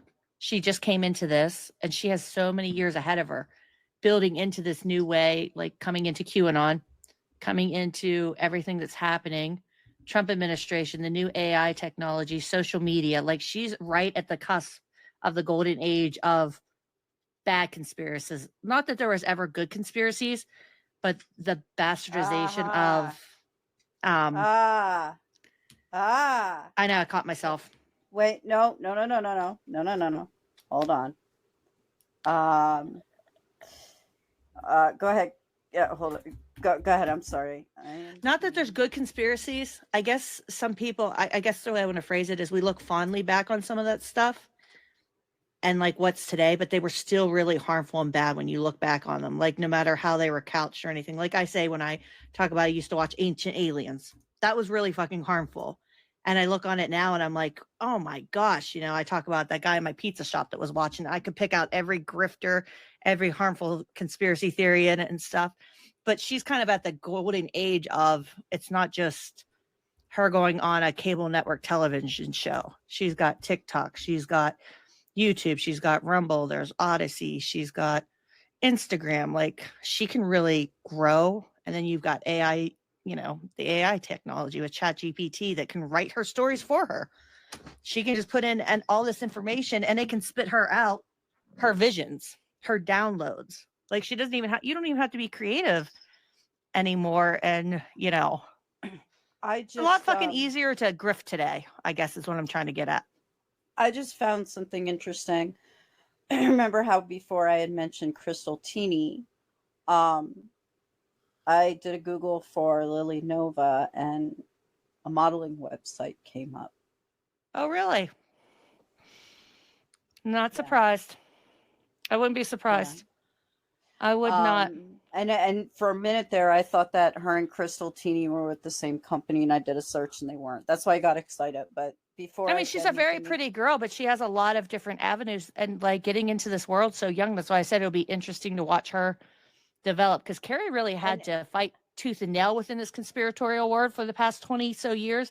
Like Kerry was kind of at the forefront with Project Camelot on YouTube when it first started doing videos and the Skype calls and stuff, where Lily Nova's coming in and has everything right there at her fingertips. Yeah, by basically like with the internet and with technology, we created this wonderful technology that was cheaply available for everyone, so everyone can make their voice heard.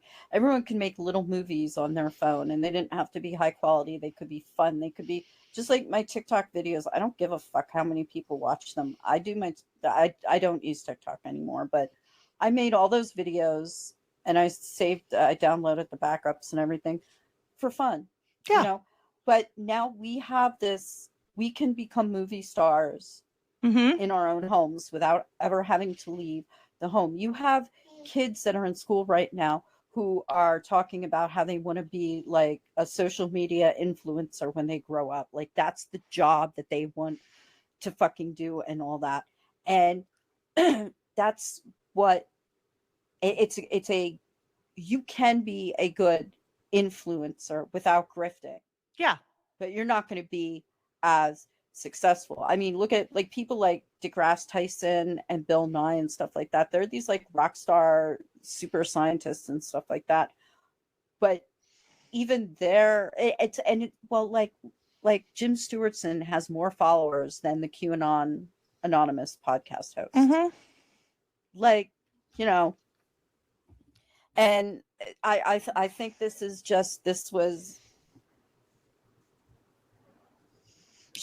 lady, she's probably dabbled with some of the like Nazi shit.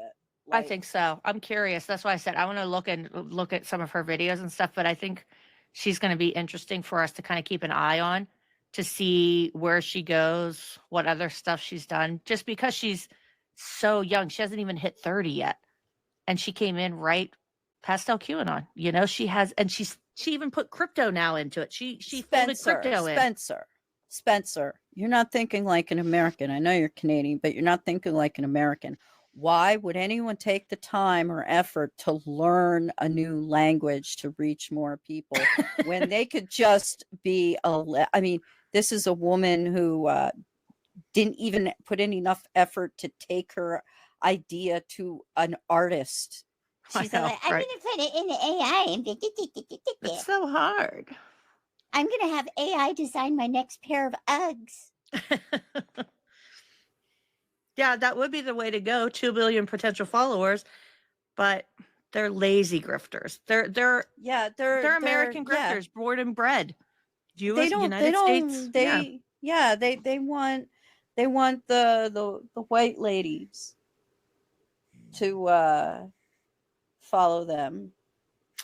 Yeah. So we'll keep an eye on her. I think she'll be interesting for us to follow along. And I know people like when you kind of have a regular type person that you follow and like they see their face once in a while on a show. She might piss us off, but I thought she might be somebody when I found her. I was like, oh, she fell down And QAnon right at the cusp of it, you know? And it would be interesting if we like. I really want Fudgy to at least do the Kerry Cassidy's, because it would be interesting for us to have that transcript and be able to search through it and look at like, and it could be just like a little project that you and I do, like the date, we use the date, and then we use Google Trends for like the topics that she names. I think it more would than be once. amazing. Yes.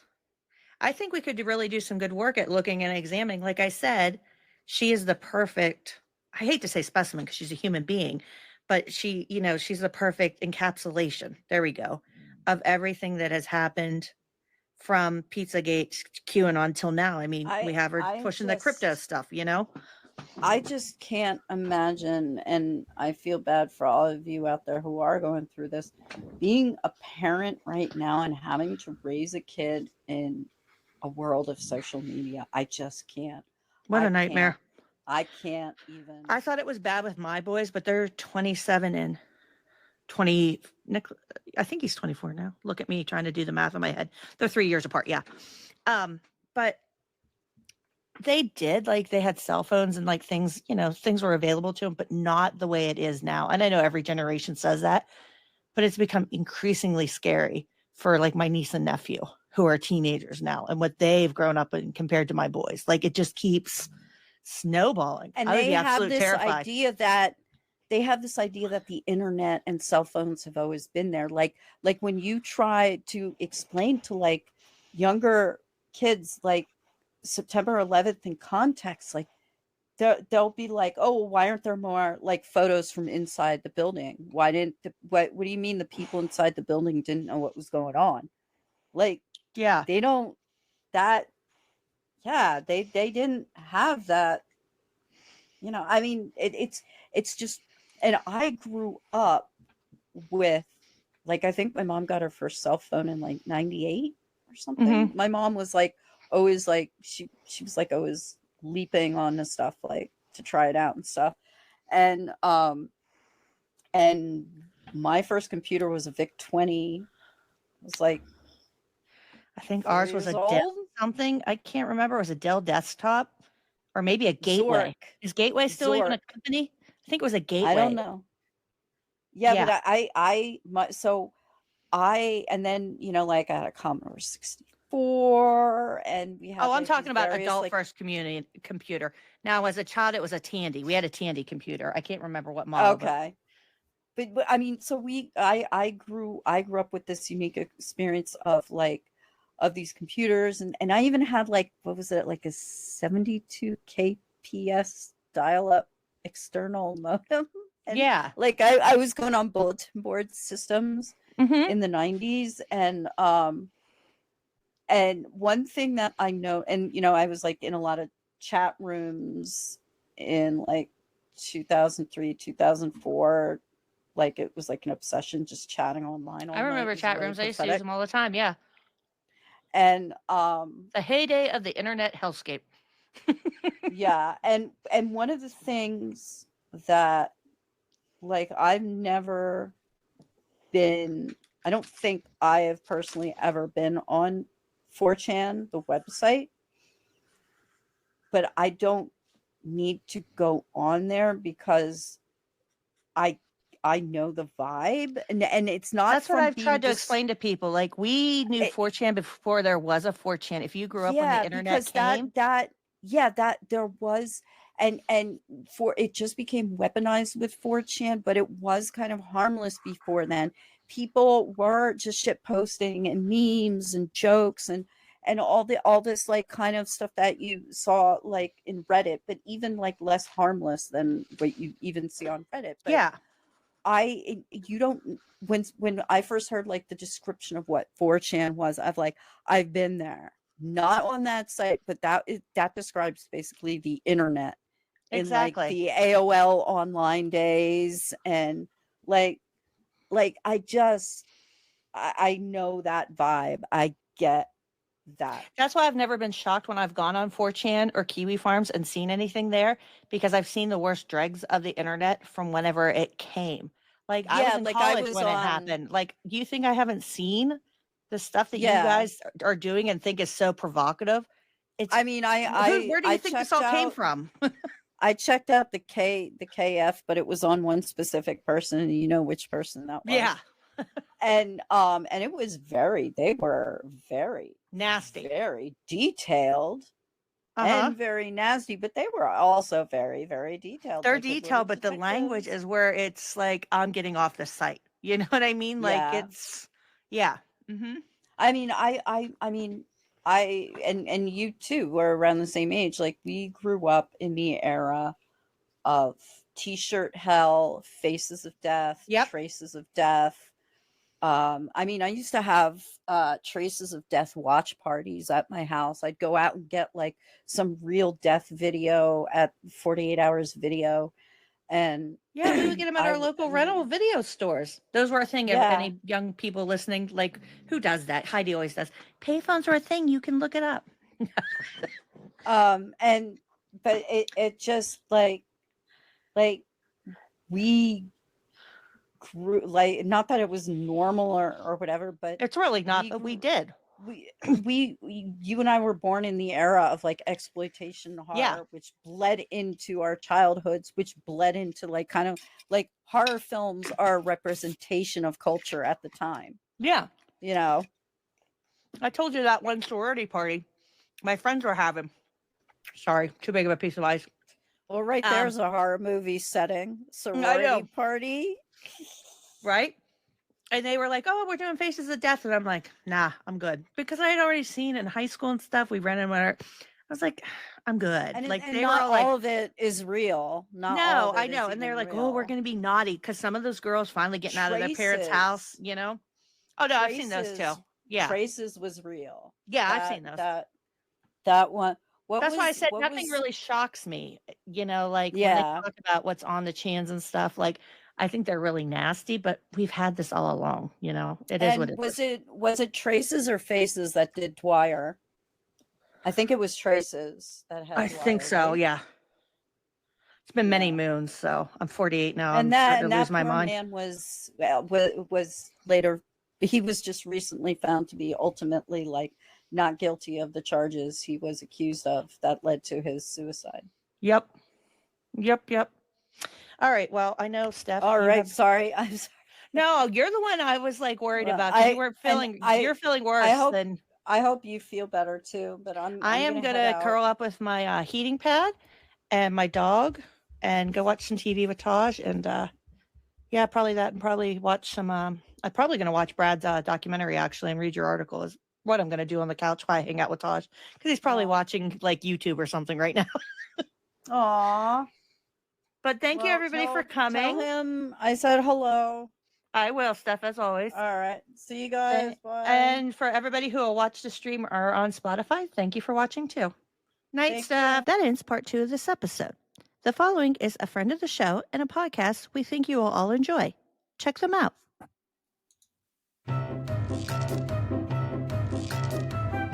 Hello everyone, I'm Sauce. And I'm Sandy, and we are the hosts of Tinfoil Tales. We have been observing the Australian freedom movement since its COVID era inception. We share our observations and analysis of a movement that has swept the world, looking at how it has affected Australia specifically. So if you want to know about people yelling across lakes, why what flag you carry matters, and a super secret list of 28 names, find us in your podcast app. I don't need new tires, but stay tuned for the next episode. We're going to have to be smart. We're going to have to be strategic. We're going to have to be aggressive. I'm an alpha guy. I'll flip a table every time you aren't getting by. Let's go. just push. It's all psychological warfare. I'm not part of QAnon. We know what they are doing. For Trump. Ba-da-da-da-da. If shit goes wrong, like I will literally have to leave the country. Stop that. I'll land my initial plane. Okay, high five. This isn't the hi-fi show. Good night. Good night. Nighty night.